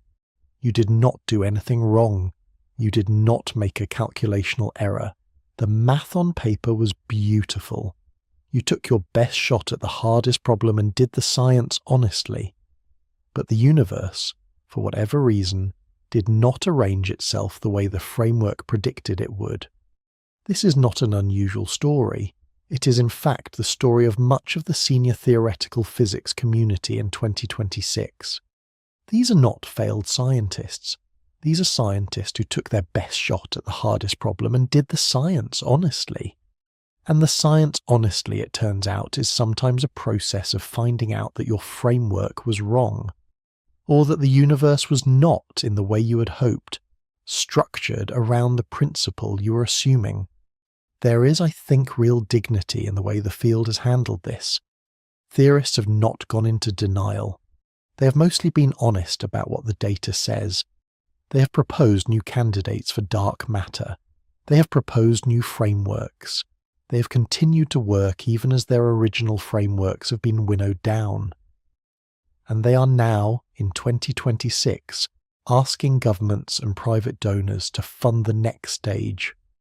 Not because they are confident that the FCC will find something, but because they are honest enough to say that finding out for sure, finding out whether the desert is real or whether the new physics is just one step further out, is itself worth the price. which is a profoundly different answer than the one the field would have given you in the year 2000. In 2000, the answer would have been, build the LHC, find the supersymmetric partners, identify the dark matter, solve the hierarchy problem, complete the framework, retire. In 2026, the answer is, build the FCC, push the limits another order of magnitude, see what happens, accept that the answer might be that the answer is not findable in the way we've been looking. This is, in its own way, a more mature posture, a more honest one. It is also a much harder one to sell to funding agencies and to the public, which is why the December 2025 private pledge matters so much. Because at this point, the field is not really pitching a guaranteed discovery. It is pitching the value of knowing for certain whether or not the discovery is even possible. And yet, despite the desert and the silence and the dignified acceptance, the LHCb whisper sits in the data. 3 weeks old, 4 sigma, run 3 data already on disk and being processed, the first multi-sigma anomaly to survive scrutiny in 5 years. Nobody knows yet what it means. But somebody, somewhere in a control room beneath the Franco-Swiss border, in a quiet office at Imperial College London, in a theory department in Boston, is right now, tonight, looking at a plot and feeling something they have not felt in a decade. Hope. Cautious hope. The kind of hope that has been disappointed too many times to be wholehearted, but hope nonetheless. Let me take you back to the LHC tunnel one last time, because I want to end this with the place where the question is being asked. It is somewhere around 3 a.m. Geneva time. The tunnel is dark except for the maintenance lights and the soft glow of the magnet status indicators. The proton beams are circulating in opposite directions in their evacuated pipes. The magnets are cold. The detectors are recording. The collision points are doing what they have been doing for 15 years, 40 million times per second, in their relentless mechanical patience. In a control room above ground, a graduate student is watching an event display on her monitor. The display updates in real time, showing the tracks of charged particles spiraling through the calorimeters of the detector. Each new collision flashes across the screen. Most of them are mundane, standard model events. A quark-gluon vertex, a pair of jets, a Mon track curving through the magnetic field. The student has seen thousands of these tonight. She will see thousands more. Once in a while, the trigger system flags a high-energy event, and everyone in the room leans in for a moment to look at it, and then leans back when the event resolves into a familiar standard model signature. The rhythm of the room is the hum of the cooling systems, the soft chatter of the shift crew, the periodic quiet of the trigger pings, and then the quiet again. She does not know whether the work she is doing tonight will be remembered. She does not know whether the LHCb anomaly will firm up into a discovery or fade into the graveyard of vanished hints. She does not know, when she walks home tonight under the stars, whether the dark matter passing through her body is a particle or a modification of gravity or something nobody has yet conceived of. She's doing the most important work of her professional life without knowing whether the answer she's searching for can be found at all. There is a phrase I've been using through tonight's conversation. The cathedral was built. The god did not show up. I have used it as a kind of dark joke, the line that physicists tell each other in hallways. But I want to put it down now, gently. Because by this point in the conversation, I hope it sounds different than it did at the beginning. I hope it sounds less like a punchline and more like an honest description of where we are. The cathedral was built. It is to this day the most ambitious and beautiful piece of scientific infrastructure ever constructed. The god did not show up. Not yet. Maybe not ever, in the form we expected. But the silence that the cathedral has produced, the silence that has filled the past decade, is not an absence. It is information. It is, in its own way, the most precise empirical statement physics has ever made about what reality is not. The Standard Model is more thoroughly verified than anyone in 1990 expected it would be by 2026. The natural region of supersymmetric parameter space is empty. The WIMP is not at the masses where the simplest theory said it should be. The cosmological constant is finely tuned, and we have no good explanation for the fine-tuning. The dark matter, which makes up over a quarter of the universe by mass energy, is hiding from every approach we have devised. And in the last 6 months, 2 new things have happened that complicate the silence in interesting ways. The LZ detector, a mile beneath South Dakota, has crossed into the neutrino floor, telling us that one of our 2 main approaches to dark matter is approaching a fundamental physics wall. And the LHCb collaboration, in a tunnel beneath Geneva, has produced a 4 sigma anomaly in boson decays that, if it survives the next 2 years of data, will be the first crack in the Standard Model in 50 years. 95% of the universe is missing. That is not a temporary state. That has been the state since we figured out how to measure it. It will continue to be the state for the foreseeable future. The missing is not a footnote in a textbook waiting to be revised. It is a permanent address. The universe we live in is, by mass energy, mostly a mystery. And the most powerful instrument we have ever built, after 15 years of looking, has told us in great detail where the mystery is not. It has not yet told us where it is. There is something to be said for the dignity of that. There is something to be said for a species that builds a 27-kilometer ring of magnets 100 meters underground, runs it for 15 years, finds the thing it predicted it would find, and then sits patiently with the news that the rest of what it expected to find did not arrive. There is something to be said for being honest about the silence, and asking with care what the silence might mean. There is something to be said for committing another $1 billion and another 20 years to keep listening, with the full knowledge that the listening might continue to produce the same kind of silence, and that the silence is itself a kind of answer, and that learning the shape of an answer we cannot yet name is, on its own terms, a thing worth doing. The silence is the discovery. I said it earlier as a hallway joke. I want to say it now as the actual thesis, not because there is nothing to find, but because the shape of what we have not found after 30 years of carefully looking is itself the most informative thing we have learned.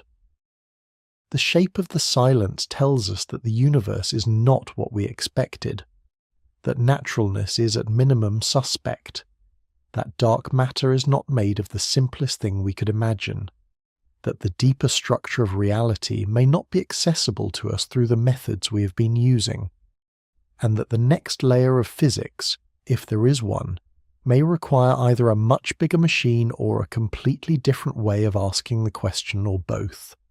The graduate student in the control room does not know whether she's at the beginning or the end of an era. She's watching event displays. She's doing her job. The proton beams are circulating in the dark beneath her feet. The magnets are cold. The LHCb detectors are recording. Somewhere in the data being written to disk tonight is, possibly, the answer to whether the 4 sigma whisper from 3 weeks ago grows or fades. We will know within a few years. The silence will perhaps break, or the silence will perhaps continue, and we will have to learn what to make of it. In the meantime, the universe continues to do what it has always done. The dark matter continues to pass through your body by the trillions per second on its way to wherever it is going. The sun continues to pour out neutrinos that were, until 2025, beneath the threshold of our most sensitive detectors and are now just barely above it. The galaxies continue to rotate at speeds that should fling their outer stars into the dark, held in place by something that does not glow. And we, the species that built the cathedral, continue to listen, and to ask with growing patience what the silence means. to ask whether the absence we have been measuring is the absence of something we have not yet found, or whether it is the absence of something that was never going to be there in the first place. Either way, the asking is the thing, even when the answer is silence, especially when the answer is silence, because the silence, after all, is what the universe has chosen to say back to us, and learning to listen to it carefully without forcing it into the shape we wanted is maybe the hardest and most important work fundamental physics has left to do. The magnets in the dark continue to hold their cold. The protons continue to circle. The whisper, 3 weeks old, continues to wait for the data that will tell us whether it was the cathedral speaking or the cathedral settling. Slowly now. The pace is slowing down. Everything that was said tonight is real, and it is sitting in the room with you. The 4 sigma LHCb result, the neutrino flaw, the muon G2 slowly dissolving. 15 years of precisely measured silence from the most expensive scientific instrument in human history. The 95% of the universe that no detector has ever directly seen. All of it present. None of it resolved. The physics is where it is. The data is being collected. The question is still open. And the field is still standing, still listening, still pointing instruments at reality and reading what they return with as much honesty as it can manage. The specific quality of tonight's situation in fundamental physics is not despair. It is not triumph. It is something more like the feeling of standing at the edge of a map. You're at the boundary between what has been surveyed and what has not. Behind you is the standard model, thoroughly mapped, every corner tested, every prediction confirmed. Ahead of you is the 95%. No map, no reliable compass. The instruments are pointed in the right general direction. The data is being collected. The anomalies come and go. And 3 weeks ago one arrived that has not yet gone. A 4 sigma deviation in a tightly constrained angular, observable in a rare B meson decay, sitting in the data, waiting for the next update. The field is at the edge of the map. The whisper is there. And the only question that matters now is whether, when the next dataset arrives and the analysis is complete and the systematic uncertainties are properly evaluated and the charming penguin contributions are properly constrained, the 4 sigma grows or fades. The universe knows the answer. The data knows the answer. We will know the answer within the next 2 years. Until then, the cathedral is standing. The magnets are cold. The protons are circling. And the question, after 30 years, is still open. The room around you, wherever you're sitting, is quiet now. Or it is not quiet, depending on the hour and the city and what is outside your window. But inside the LHCb detector, at this exact moment, particles are being created and destroyed at a rate no human mind was built to feel intuitively. 40 million proton collisions per second, each one a brief and local recreation of conditions that have not existed naturally in the universe in nearly 14 billion years. Most of those collisions produce nothing of interest. Occasionally one produces a B meson. The B meson exists for less than a trillionth of a second. It decays into daughter particles that fly outward into the detector, leaving tracks that the electronics converts to numbers. Those numbers flow into the analysis pipeline. They are being compared right now to what the standard model predicts. And somewhere in that comparison, in the distribution of angular observables in the rare decay channel, the deviation is either still there or it is washing out. The data knows. The analysis is ongoing. The field is waiting with the specific kind of patience that comes not from confidence but from understanding that the question is more important than the timeline of the answer. The universe is not in a hurry. The particles do not care whether we find them this year or the next or the decade after. The physics is what it is. The job is to point instruments at it, read the numbers honestly, and report what we find. 3 weeks ago, what we found was a number 4 standard deviations from the prediction. What that number means is still being determined. The night has gotten quieter. The information has been delivered. The LHCb result is 3 weeks old. The Myon-G2 final result is 8 months old. The LZ crossing of the neutrino floor is 6 months old. The CERN Council approval of the FCC feasibility study is 6 months old. In 6 months, the field has published its most sensitive dark matter null result, crossed a fundamental detection wall, seen the most credible LHC anomaly in 5 years, and secured the first private funding in CERN's history for the next generation machine. None of this resolved the central question. What lies beyond the standard model? The answer is still unknown. The tools are still running. The data is still being collected. The LHCb detector is recording collisions at this hour in the same tunnel where it has been recording them since 2008. The protons are circulating. The bosons are decaying. The P5 prime observable is being measured again and again in the new dataset. The dataset 3 times larger than the one that produced the 4 sigma result. And that dataset is being processed. The analysis is running. The systematic uncertainties are being evaluated. The charming penguin contributions are being recalculated by theorists who know that the next major LHCb publication is coming, and who want their theory predictions ready before the data speaks again. The field is not resting. The field is working at the speed that careful work actually moves, which is slower than headlines and faster than despair. There is a specific feeling in a physics seminar when a speaker presents a result that the audience does not know how to interpret. Not the polite uncertainty of a well-understood result with large error bars. The deeper uncertainty of a result sitting at the boundary between the known and the unknown, where the theory is not settled and the data is not yet definitive, and the right interpretation is genuinely contested. The room gets quieter, not silent, quieter. The questions become more pointed and less adversarial. People who disagree about the theoretical interpretation stop performing their disagreement and start actually thinking. The speaker answers questions carefully. Everyone in the room knows that the answer matters, that the correct interpretation will eventually have to be made, and that nobody in the room currently has it. This is the specific feeling the LHCb result has produced in the field for the past 3 weeks.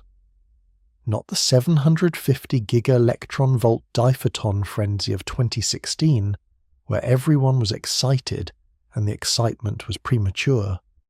Not the quiet despair of watching the lepton universality anomalies dissolve in 2023, something more careful than both of those.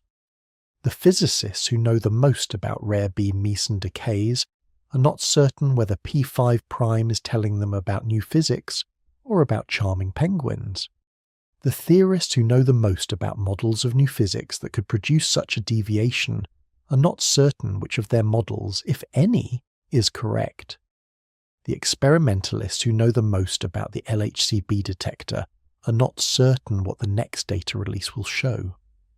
This is the right kind of uncertainty, not the uncertainty of ignorance, but the uncertainty of genuine inquiry, where the question is well posed, the tools are in hand, the measurement has been made, and the answer is not yet clear.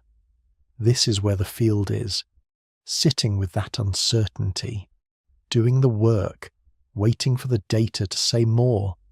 The specific quality of this moment in fundamental physics is, I think, worth naming. It is not pessimism.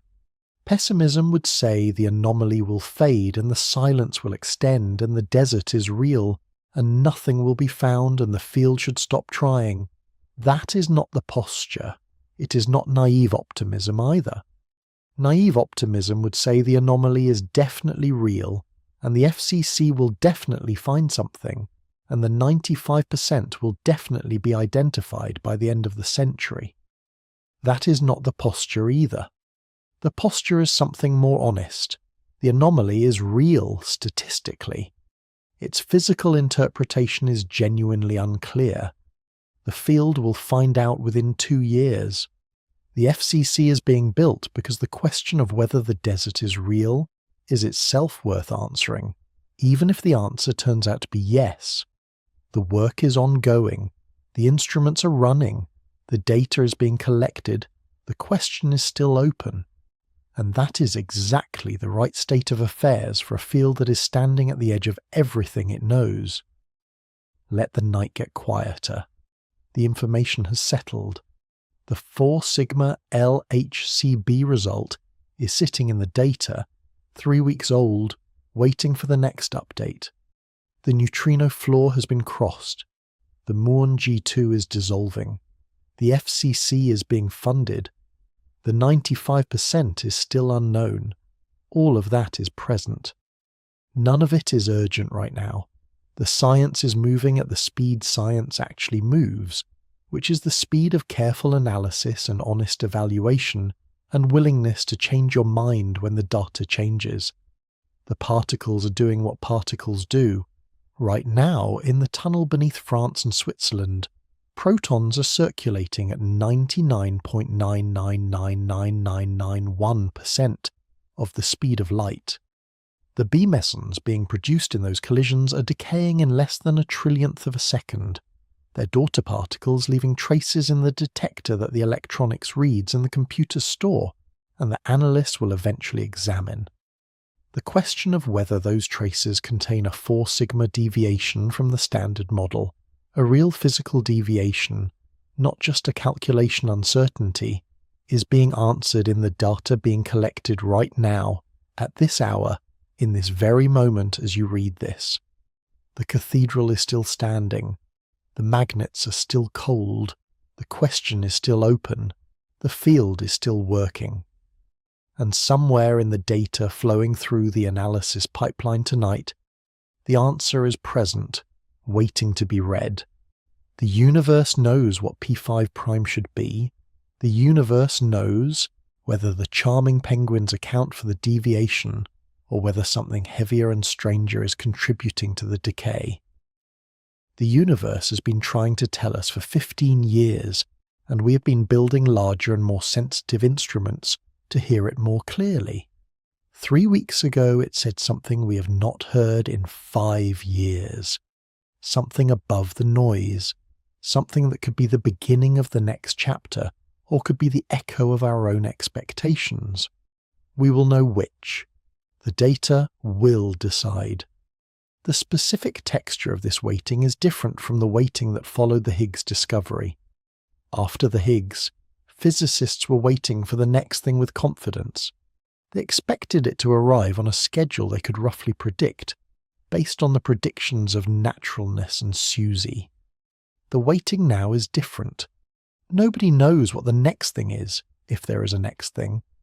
Nobody knows which channel it will appear in, at what mass scale, with what quantum numbers. The theoretical landscape that used to provide a roadmap has been substantially erased by the exclusion plots. What remains is the map of where it is not. And in that context, a 4 sigma deviation in a rare B meson decay is not the expected discovery arriving on schedule. It is a completely unexpected whisper from an instrument that has been doing patient, careful, unfashionable work for 15 years, studying tiny fractions of decays of particles that exist for less than a trillionth of a second. The whisper may mean nothing, or it may be the beginning of the answer to the question that has been driving the field for 30 years. The field is listening, the instruments are running, the data knows. There is something that does not get said often enough about the work of physics at this scale. The graduate students and postdocs and junior faculty who are doing the day-to-day work of running the analyses, maintaining the detector systems, calibrating the instruments, checking the systematic uncertainties. These are people who have given, in many cases, the most productive years of their professional lives to a question that may not yield its answer within their careers. The person who joined the LHCb collaboration as a PhD student in 2010 has now spent 15 years of their life working on a detector that has produced one result at 4 sigma that may or may not survive the next 2 years of data. That is the honest accounting, and yet they stay, and they work. And the standard of the work is extraordinary. The LHCb result that appeared 3 weeks ago is the product of 13 years of data collection and years of careful analysis before publication. The systematic uncertainties have been studied in detail. The alternative theoretical explanations have been considered. The calibrations have been checked. The result that appears in physical review letters represents the honest best effort of hundreds of people over a very long time to ask the universe a very precise question and listen very carefully to the answer. That is what science at the frontier looks like from the inside. Not the dramatic reveal of a hidden truth, the sustained, patient, careful effort to create the conditions in which the truth can make itself heard against the noise. The noise is always there. The cosmic rays, the background radiation, the detector effects, the calculation uncertainties, the statistical fluctuations. The signal, if there is one, is quiet and specific and buried in the noise. Finding it requires not just good instruments, but the discipline to not hear things that are not there, and the sensitivity to hear things that are. The LHCb team has been demonstrating that discipline and that sensitivity for 15 years, and 3 weeks ago they published a result that says, with a significance they cannot yet claim as a discovery, but also cannot dismiss as noise, that something in the data is not where the standard model says it should be. The field is taking it seriously, not with the frenzy of 2016, when 500 papers appeared in 6 months in response to a statistical fluctuation, with the measured, careful attention that the quality of the LHCb analysis and the specific nature of the deviation deserve. There is a difference between taking a result seriously and declaring it a discovery. The field knows that difference. It learned that difference the hard way, and it is applying that difference now to a result that is, by every structural measure, more robust than the anomalies that preceded it. Not robust enough to declare, robust enough to pay attention, robust enough to process the additional data urgently, robust enough to appear in tonight's conversation as the thing that may, in 2 years, turn out to be the beginning of the answer. The night is getting later, or earlier, depending on when you're reading this. The room around you has probably not changed since you started. The temperature is the same. The light is the same. But the way the ceiling sits above you might feel a little different. Not because anything physical has changed, because you now know what the ceiling is the underside of. The universe is, by mass energy, 95% dark. The luminous matter, everything that has ever emitted or reflected a photon in any way that we can detect, is 5% of the total. The dark matter, invisible and gravitationally dominant, is 27%. The dark energy, even more mysterious, accelerating the expansion of space, is 68%. These numbers are not estimated, they are measured. They come from the most precise instruments humans have ever built, pointed at the most ancient light available, the cosmic microwave background, 380,000 years after the Big Bang, whose temperature fluctuations encode the entire matter-energy budget of the universe. The numbers have been confirmed by multiple independent observations. They are not going to change.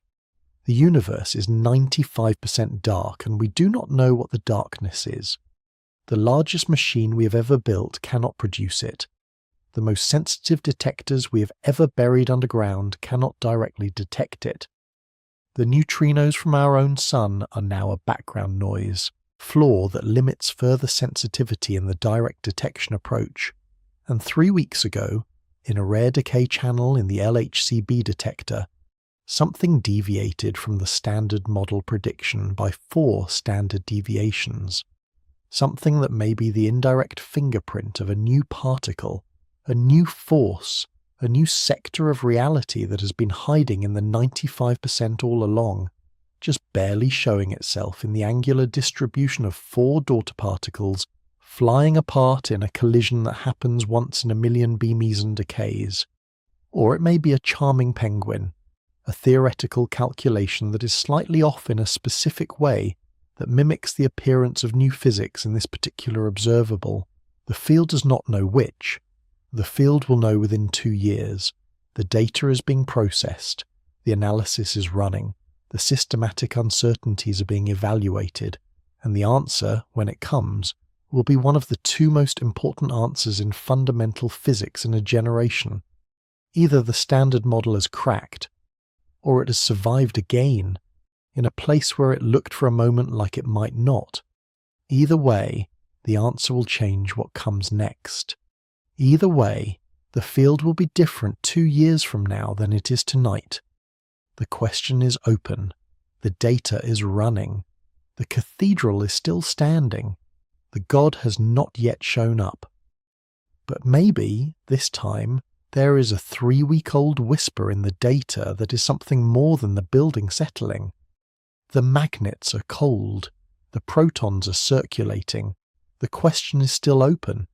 And the person who started watching this tonight is not quite the same person who started watching.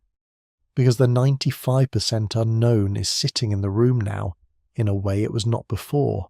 That is the right place to end a scene, with the weight of it, with the specific gravity of a question that the universe has been holding for 30 years, and that the LHCb detector is right now, at this hour, in this moment, still in the process of answering. Everything slows down here. The earlier part of tonight was about information, about specific numbers and specific experiments and specific results. The LHCb result and what it means, the neutrino flaw and what it costs, the muon G2 and its strange dissolution. 15 years of precisely measured silence from the most expensive scientific instrument in human history. The 95% of the universe that the standard model cannot explain. All of that was the foreground. Now the foreground recedes a little, and what remains is the shape of the whole thing. The shape of the whole thing is a field standing at the edge of its own map. The standard model is the map. It is a very good map. It has been tested to more decimal places than any other scientific theory ever. Every prediction it has made has been confirmed. Every particle it predicted has been found. The map covers 5% of the territory. The other 95% is unmarked. There is a note at the edge of the map where the territory runs out. The note says, "Here there be dark matter. Here there be dark energy. Here there be the explanation for why there is something rather than nothing." The map has been saying this for 30 years. The instruments have been pointed at the edge. The data has been collected, and the edge has remained mostly silent, until 3 weeks ago, when something in the LHCb data deviated from the map's prediction by 4 sigma. Small, persistent, in a specific and well-studied place, not yet a discovery, not yet resolved, waiting for the next data set, but there. 4 sigma in the data, sitting at the edge of the map, possibly the first mark on the territory beyond it. This is the specific texture of the moment, not triumphant, not despairing. Something more like the feeling of standing very still in a quiet place and hearing something that might be a sound or might be the expectation of a sound. The field is doing what you do when you're not sure what you heard, standing still, listening more carefully, making sure the instrument is calibrated correctly, waiting for the next opportunity to hear it again, this time with more certainty about whether it is real. Within 2 years the certainty will come. The data will speak. The anomaly will grow or fade. The universe will answer the question it has been asked. In the meantime, the instruments are running. The protons are circulating. The magnets are cold. And the question that has been driving fundamental physics for 30 years is still the most important open question in science. What is the universe made of? Not the 5%, the 95%, the thing that holds the galaxies together, the thing that is passing through your body right now and every second of every day of your life, and that we, with all our instruments and all our mathematics and all our patience, still cannot name. The tunnel is dark except for the maintenance lights. The proton beams are circulating. The collision points are firing 40 million times per second. It is, by any measure, an extraordinary thing to be happening right now, at this exact moment while you're reading this. The most energetic particle collisions ever produced by human technology, recreating conditions that last existed in the universe a fraction of a second after the Big Bang, happening continuously in a tunnel beneath a Swiss meadow. Most of the collisions produce nothing of interest. Standard model events, well understood, well predicted. Occasionally something rarer occurs. A B meson is produced. It decays in less than a trillionth of a second. The decay channel is one of the rare suppressed ones. The daughter particles fly outward. The P5 prime observable takes a specific value. That value is either consistent with the standard model or it is not. The analysis will eventually tell us. The analysis is running now. The tunnel itself is remarkable in a way that is easy to forget when you focus on the physics. 27 kilometers of evacuated pipe, kept colder than interstellar space, carrying two beams of protons that each contains as much energy as a high-speed train, circling in opposite directions, crossing and colliding 40 million times per second. The engineering precision required to do this is extraordinary in its own right, separate from the physics. The pointing accuracy required to make the beams cross in the right place is equivalent to pointing a laser from Geneva to Tokyo and hitting a spot the size of a hair. The magnetic fields in the dipole magnets must be uniform to within parts per million across the entire 27-kilometer circumference. The temperature must be maintained at 1.9 Kelvin, colder than the average temperature of empty space, across 37,000 metric tons of superconducting material. All of this engineering is in service of the question, what is the universe made of? Not the 5%, the 95%, the dark matter that holds the galaxies together, the dark energy that accelerates the expansion of space, the mechanism that produced matter from the Big Bang while leaving out the antimatter that should have annihilated it, the question that the standard model cannot answer, the question that the LHC was built to approach, the question that 3 weeks ago may have received its first clear signal in 5 years, 4 sigma in the LHCb data, in a tightly constrained angular observable, in a rare decay channel, in a piece of equipment that has been running patiently and unfashionably since 2008, studying tiny fractions of B meson decays, waiting for the rare events that could carry the fingerprints of whatever is hiding in the 95%. The tunnel is dark, the magnets are cold, the data is flowing, the question is still open. The graduate student on shift is watching event displays. The protons are circulating at the speed of light minus a fraction too small to measure in everyday terms. The B mesons are decaying in times too short for any clock to track. The daughter particles are flying outward through the detector. The numbers are being recorded. The analysis is ongoing. This is the texture of the work. Patient, precise, continuous. The question is open. The data will answer it. Something is slowing down in tonight's conversation. Not because less is happening, because what has already been said needs time to settle. The LHCb result, the neutrino flaw, the muon G2, 15 years of silence, the 95% unknown, the FCC and the billion-dollar private pledge. All of it is in the room. All of it is real.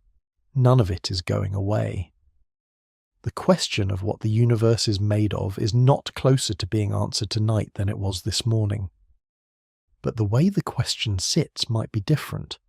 There is a version of the dark matter problem that people encounter in introductory astronomy courses or science documentaries where the mystery feels exciting and temporary, like something that will be resolved by the next instrument or the next decade, like a placeholder, a known unknown, waiting politely to become a known known.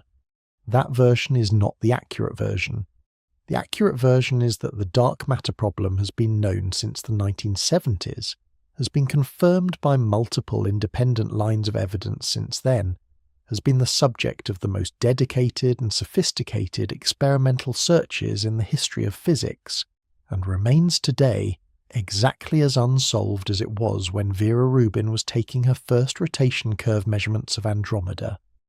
Not approximately solved. Not almost solved. Unsolved. The dark matter is real. We do not know what it is, and the current state of the art, after 15 years of the LHC and decades of underground detectors, is that it is not where we thought it would be, and the approach we have been using for the direct detection searches has now hit a wall put there by our own star. That is the accurate version. Not pessimistic. Not optimistic. Accurate. And inside that accurate version, the LHCb result is sitting.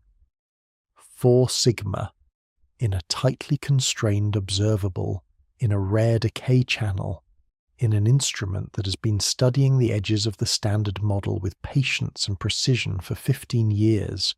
The result may be noise. It may be the beginning of the answer. The field does not know which. The field will know within 2 years. In the meantime, the most important thing the field can do is exactly what it is doing: running the instruments, collecting the data, analyzing the results honestly, checking the systematic uncertainties carefully, and waiting for the universe to say more. The universe has been saying something in the 95% for 30 years. It says it through the rotation curves of galaxies. It says it through the gravitational lensing of the bullet cluster. It says it through the acoustic peaks of the cosmic microwave background. What it has not yet said is what it is made of. 3 weeks ago, in a rare B meson decay, it may have said something in a different voice. 4 sigma. In the data, waiting. The instruments are pointed at it. The analysis is running. The field is listening. And whatever the answer is, it is in the data already collected. The universe knew, when the B mesons decayed and the daughter particles flew through the LHCb detector, what the value of P5' was. That value is in the numbers. Those numbers are in the pipeline. The answer is already there. We just have not read it clearly enough yet. The conversation is almost done. What remains is the quietest part, the place where the information stops arriving and the understanding begins, or begins to begin, at least. Because understanding a thing this large, this strange, this far from ordinary experience does not happen in a single conversation. It happens in pieces, accumulated over time, each piece landing and settling before the next one arrives. Tonight's conversation has delivered several pieces: the LHCb result and what it represents, the 15 years of silence and what it has cost the field, the dark matter and why we know it is real and why we cannot identify it, the neutrino flaw and what it means for the future of the direct detection approach, the FCC and the generation-long commitment it represents, the anthropic principle, and the desert and what it would mean if naturalness is simply wrong. Each of those pieces is true. Each of them is specific. Each of them changes, in some way, the shape of the question: what is the universe made of? Not the 5%, the 95%. The answer to that question is the answer that particle physics has been trying to produce for 30 years. It has not yet been produced. but the shape of where it is not has been mapped with extraordinary precision. The exclusion plots tell us that the dark matter is not a WIMP in the most natural mass and cross-section range. The new physics beyond the standard model is not supersymmetric partners at the TeV scale. The extra dimensions are not at the scale that would make gravity strong at LHC energies. The charming penguin contributions to P5' are probably not large enough to account for the LHCb deviation, though we cannot rule that out yet. What the 95% is remains unknown. What it is not has been meticulously documented. The map of the unknown has grown more precise even as the unknown itself has remained unknown. That is the specific state of the question tonight.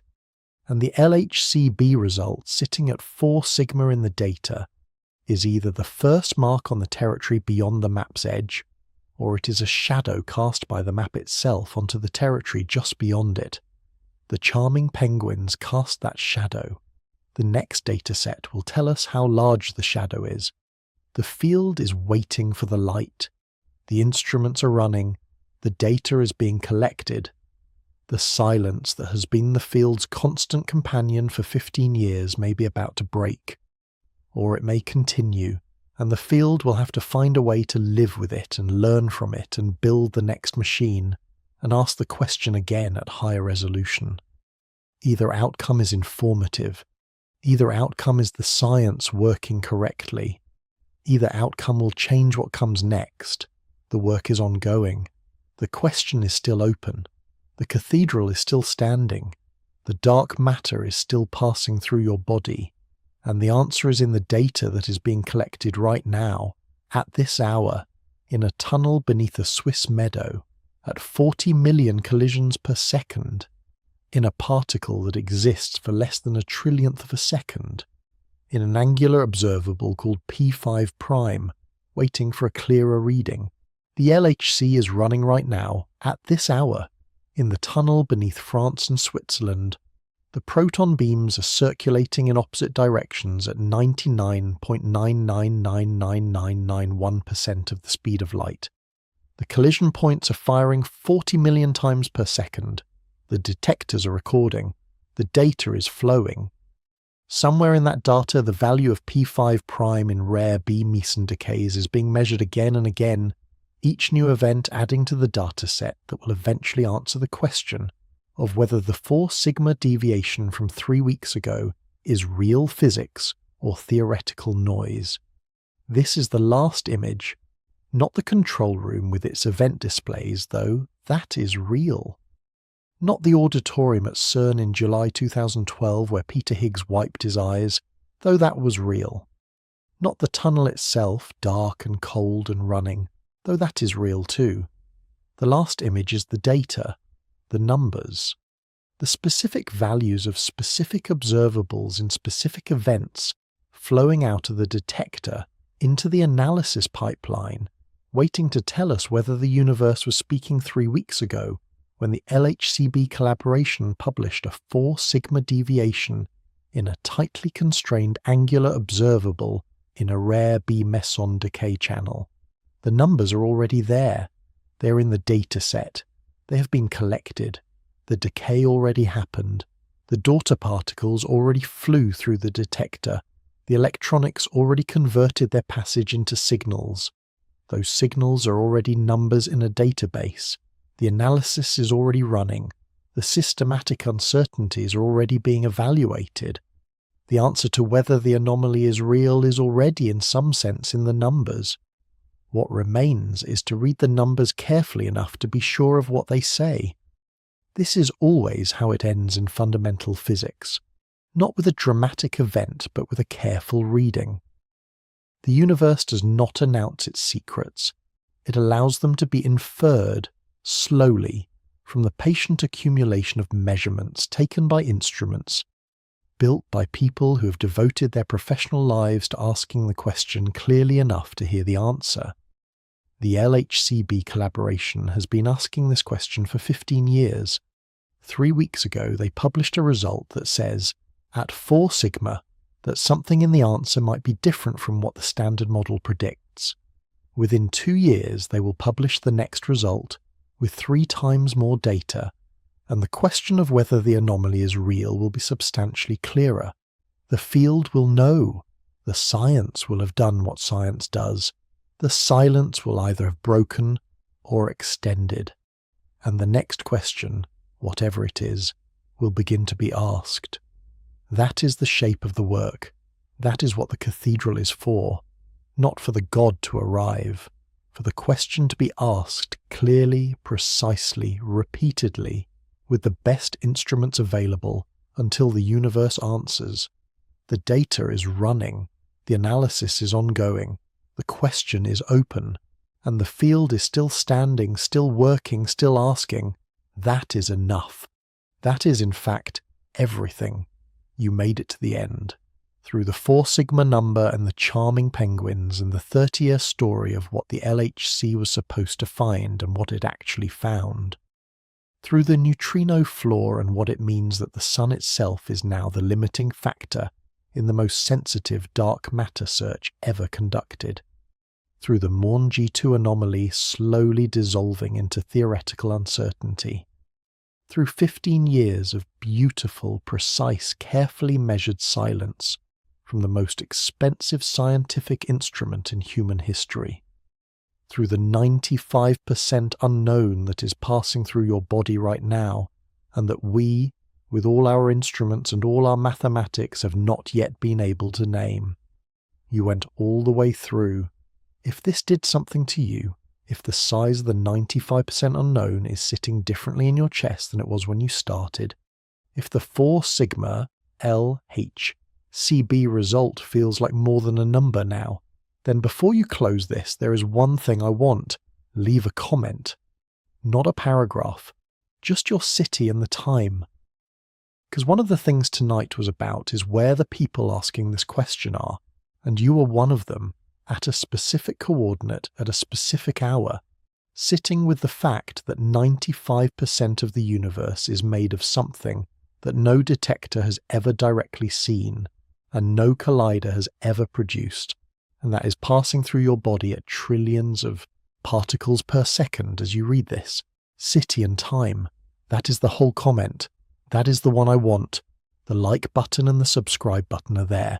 Both of them do exactly one thing, which is send this to the next person in the next city at the next hour who needs to understand why a 4 sigma number from a particle physics journal should matter to them, and what it is sitting inside of, and why the silence it broke had been building for so long.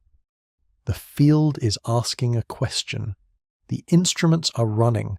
The data is being collected. The question of what the universe is made of is still open. The answer is in the data.